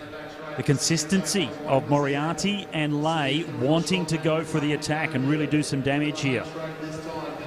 And it's Tresice now that comes through. It's 10 laps to go. We are into the final 10 laps of the National Scratch Race Championship, and Tresice putting a bit of pressure on. Lay swings up for Western Australia. Moriarty again, and it's the calm before the storm. The last 5 to 6 laps have been a little bit slower. Now we're really starting to pick up the pace. It's the last chance for the riders that don't rate themselves in a full-on bunch sprint to do some sort of damage to break it up. And I think the Tasmanians are starting to rally. We saw Dalton Stretton up the front for the first time. He has now dropped back. We are seeing Josh Duffy move up. But Stretton, to me, looks like he's just getting in a nice wheel, and as they start to not want to take the pace to the front, delivering him into a very favourable position. Stretton is a great sprinter. He is not necessarily on the form to have expended too much energy throughout this race and still have legs, but he's ridden a really smart race. I'm looking at him at the moment, Scott. I feel like he's very comfortable. The Tasmanians have ridden a very conservative race. Well, right down the back of the bunch, lots of blue jerseys from Victoria, the defending champion Graham Frisley. They'll be coming around to get 5 laps to go. The Victorians, it's a really dangerous position to be in so far at the back of the field when it's only 5 laps to go, and the lead-out has started. There's only 2 Tasmanians in this one, but Dalton Stretton has gone to the front. Connor Lay doesn't want to be in second position. Swings up and gets out of the way, but Stretton has looked back. He's seen Josh Duffy, his Tasmanian teammate, only a couple of wheels behind, and thinks if we make it hard now, the big lead-out trains from Victoria, from Western Australia, can't come around the outside. Yeah, this is a bold move by the Tasmanians, but a good one. Stretton absolutely throwing everything he can into this. 3 laps to go. Josh Duffy sitting in plumb position, but as they come around the outside, if he gets boxed in, it is all over Red Rover. Elbows clashing, and Stretton's off the front. Here we go, Oliver Bledden from South Australia. He's going to come through to get 2 laps to go. New South Wales doing something around the outside as well. It's Kurt Ether that hits out. There's Josh Duffy on the outside. He doesn't want to go to the front too soon. The Victorians are all lined up as well. Liam Walsh is coming around the outside for Queensland as well. 1 lap to go, and now it's Josh Duffy. He won the title 2 years ago. Graham Frisley, defending champion. He's in second position. He wants to go back-to-back. 2 former champions head-to-head into the final straight, and it's Tasmania's gold medal. Josh Duffy comes away with the win. He won it 2 years ago. He's won it again tonight. What a fantastic performance. 2 Tasmanians in the race. They set themselves up to get the win. They rode that to absolute perfection. We barely said their name at all until the final 10 laps. Stretton, what a ride from him. That was teammate of the game so far, of the championship so far. Sensational. And Josh Duffy, he's thrilled. So well he should be, because I feel like if he didn't pull that off, he'd be kind of walking in and saying, sorry, mate, you did everything perfectly. I couldn't finish it off. But that was a beautiful show of teamwork. 2-arm salute. And look, I'm sorry the Victorian didn't pull it off, Scott, because in this case you were definitely a Victorian, but the Tasmanians deserved that one. Oh, absolutely. 2 riders. So one of the smaller field teams in the race. What did they do? They beat the mass performance teams of Victoria, from New South Wales. Queensland had a number of riders. They had limited numbers, but they were smart. They had a super quick rider in Josh Duffy, and Stretton was strong enough to string them out and really neutralise those lead-out trains of, say, the Victorians in particular. So a silver medal to Graham Frisley from Victoria, but an outstanding performance from both Josh Duffy, who wins the gold, but also Dalton Stretton. Fantastic ride by him. Sensational ride from those guys. And you know that in a scratch race, there's only really one of 2 reasons that you don't mention riders at all. They're either having an absolute shocker, and they don't come anywhere near the front, so you don't mention them, or they're just waiting, and very strategically not coming anywhere near the front. You don't know until the end. You can take a guess along the way, but you would never write Josh Duffy off, given his history of success in this event and here. So the Tasmanians, they just timed it perfectly. But he did get boxed in. Like, he almost got caught out, I might add. So he did well to get out of trouble. And the Tasmanian team, Belinda Goss just in front of Josh Duffy there, and then it's Matthew and Zach Gilmore on the left. And I did see that Andrea Gilmore, Matt's wife and Zach's mum, was tuning into the coverage as well. So congratulations to all the Tasmanians, and g'day to the Gilmores. But what a performance. 2 riders in the team. They were just so... They had to have the strength, let's be clear. Duffy, super fast at the end. Dalton, super strong to set things up. With only 2 riders, limited numbers, and still got the better of the big teams with the big lead-out trains. Great ride, really impressed. Such a good ride. Belinda Goss remains the most successful scratch race rider Australia's ever had at an international world championship level. She's in very good hands teaching these guys how to win. Dalton Stretton, he wasn't just leading out, he was throwing absolutely everything to put Duffy in the perfect position. But this is where it could have all gone pear-shaped. Duffy gets boxed in, not a little bit, massively boxed in, but this is the moment that he finds his way out and saved what could have been quite disastrous when he moved up and on the outside. And when he hit the front, Scott, he just did not falter. And the key is all the blue jerseys behind the Tasmanian green. Duffy getting in front of what was going to be a big lead-out train from Victoria for Graham Frisley. That was the winning move, making sure he was in front of them so they couldn't get formed and put him to the sword. So Duffy, fantastic sprint by him. Frisley almost got there in the end, great sprint. And Liam Walsh was the bronze medalist for Queensland, so good to see the home team come away with the medal. And I actually think Liam Walsh did himself a little bit of a disservice with positioning, because with 2 laps to go, he had to move up because he was way too far back. And he spent a lot of energy. He had to go 4 wide into the wind just to get a good position, which meant that when Duffy turned the screws, he had nothing left to come again around the outside. So great ride from him. I think he had better legs than necessarily resulted, but what a great top 3 and what a great race. Duffy wins the gold ahead of Graham Frisley, silver. Liam Walsh for Queensland with the bronze medal. Then it was the South Australian that was second in the points race last night, Oliver Bledden, and then young Blake Agnoletto, the Victorian from Bendigo, in 5th place, followed by Henry Dietz, another Victorian, in 6th. Ben Harvey, I mentioned him before, again up there in the mix for New South Wales in 7th place. Mitch McGovern for Victoria in 8th. So it was stacked with Victorians, but they couldn't get to the front of the peloton when they needed to set up Graham Frisley. So great tactics from the Tasmanians. Yeah, thanks as to we've Dalton mentioned. Stretton, pretty much. Like, entirely thanks. And he was smart because he went early. And there would have been a lot of people thinking, oh, that's a little bit early, like to really go as hard as he did. But it completely disrupted the Victorian train. Now, given that we hadn't talked about or seen the Tasmanians for the entire race, it's quite possible that the Victorians at that point weren't even thinking about the Tasmanians at all, but were just following their own race plan. It got disrupted. There's nothing more to that. Perhaps there could have been a moment where they saw Stretton moving up and thinking, ooh, and now it was easy for us to see because we had a bird's eye view. You don't get that same view when you are a rider. At 7 laps to go, I mentioned all of the blue jerseys at the back of the peloton. In a national scratch race championships, if you're going to do a lead out and you've got the numbers, get to the front early. And they didn't do it, and that was their undoing. Yeah, that was I like the word brain fade. I feel like that's a very polite way of saying perhaps they made a little bit of a tactical error out there. Stephen Hawley had a sensational ride last night, albeit not very pleased, Scott, that the points race was held on the first night. Sorry about strong that. ride, 4th place for him, but certainly a strong, I think it was well, 4th, and 4th and a bronze medal in the team's pursuit tonight as well. So he's had a big first 2 nights of these championships. And 12th in the scratch race here tonight. So I did mention down to Ben Harvey was 7th and Mitch McGovern in 8th. Declan Tresize from Queensland was 9th place, and rounding out the 10 was Jack Lightfoot from Western Australia. So the first Western Australian. They had a lot of numbers, but their highest placed was 10th in this one. There's big Josh Duffy, part of the Team Pursuit squad now, and the next generation, perhaps knocking on the door of getting into the Birmingham Commonwealth Games team, and really has developed enormously well over the last 2 seasons. Yeah, it's certainly a lot at stake this year, being a Commonwealth Games year, and they're always looking for new talent, especially when some of the riders are on such steep improvements.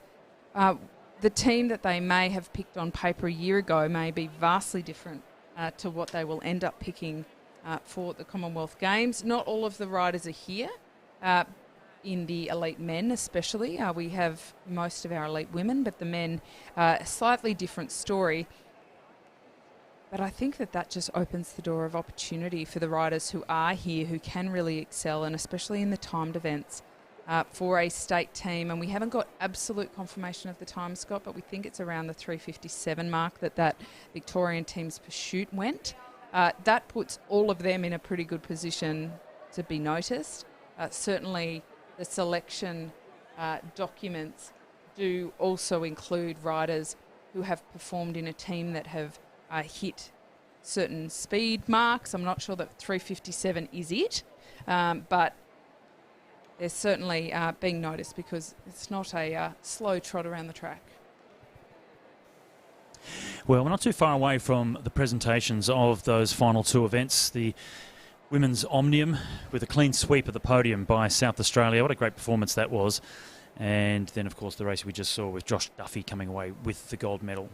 And I might say that the three South Australian girls all look like kind of triplets to a degree. They've all got the same coloured hair. They've all got similar builds as well. And so on the bike, it's actually really hard to pick between them. If you're really, like, it's easier for us because we are sitting up here and we do have that very clear view. But actually for the riders, when you've just got a red jersey and a brown ponytail going, it can be easy to not react because you think it's not Chloe, it's not Sophie, it's not Nicola, it's someone else, only to realise that the person you thought was off the front is in fact next to you. So that's a little bit of an extra quirk for the Women's Omnium, but you know, to come down after so many events to 1 or 2 points here or there says a lot about the quality of the field. You see the blue shirts, our event officials. We saw Kimberly Conti come through. There she goes on the light blue shirt from left to right now as she goes through. She's the race director for the Women's Santos Festival of Cycling and the Women's Tour Down Under once that comes back in 2023. Certainly looking forward to that, and we hope that they do continue to have a National Road Series elements for the men's competition as well as the women's at next year's event. A lot of decisions to be made before that one.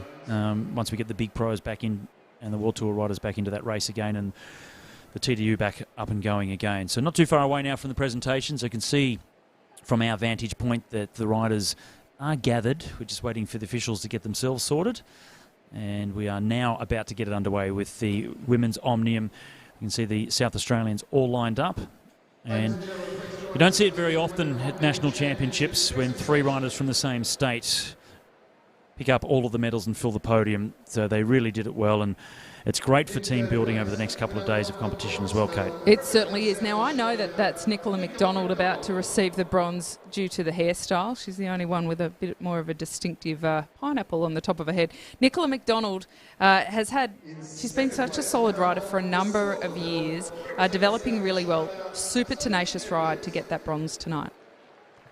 Sophie Edwards from, guess where? South Australia, coming away with the silver medal. So the defending champion with a silver medal this time, and the new Omnium champion of Australia, Chloe Moran. And both those riders certainly have been knocking on the door of the National Team Pursuit program or Track Endurance program, and they were in the mix just on the outside of that squad for the Tokyo Olympic Games.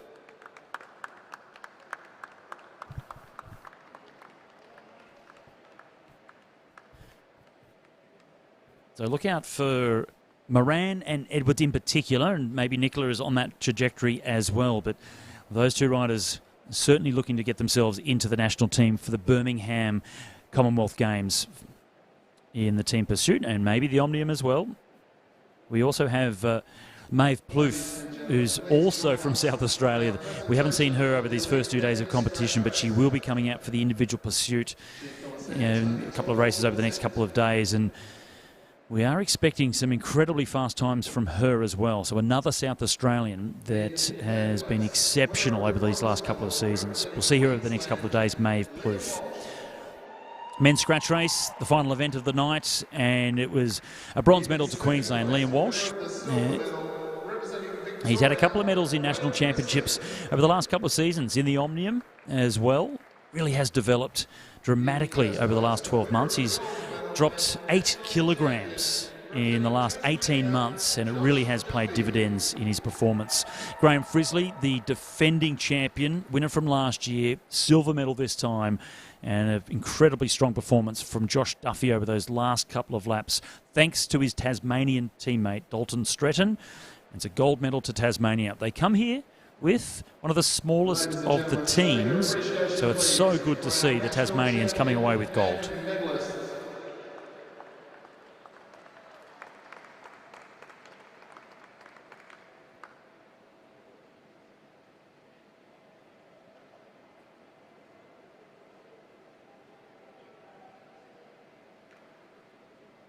Always good to see big smiles. Now, there was a crash towards the middle of the peloton on the last lap, and I saw one of the Victorians that had gone down, but everyone was up and going again and no serious injuries. So just to let you know, there was an incident at the end.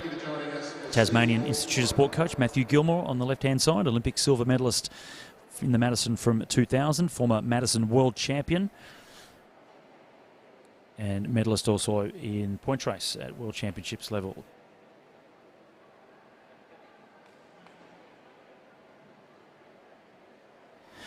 As you can see, we are about to do an interview with the winner, Josh Duffy. Kate Bates has departed the commentary booth, gone down to do the interviews. So let's go down to our winner, the national champion in the scratch race, Josh Duffy with Kate Bates. Well, Josh Duffy, the gold medal winner in the elite men's scratch race. Bit of a masterclass from the Tasmanians.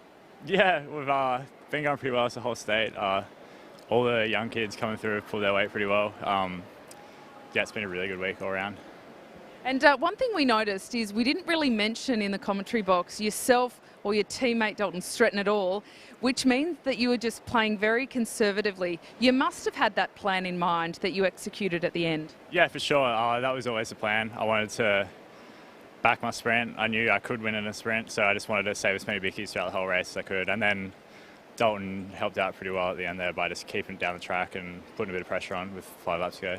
Yeah, that was pretty sensational teamwork, I've got to say. And it must feel good to return to the green and gold. Yeah, for sure. It's a nice feeling to pull it on, and silver last year didn't feel too good, so it's nice to get one up on Frizz again. Yeah. Well, good racing. Congratulations, Josh. Thank you very much.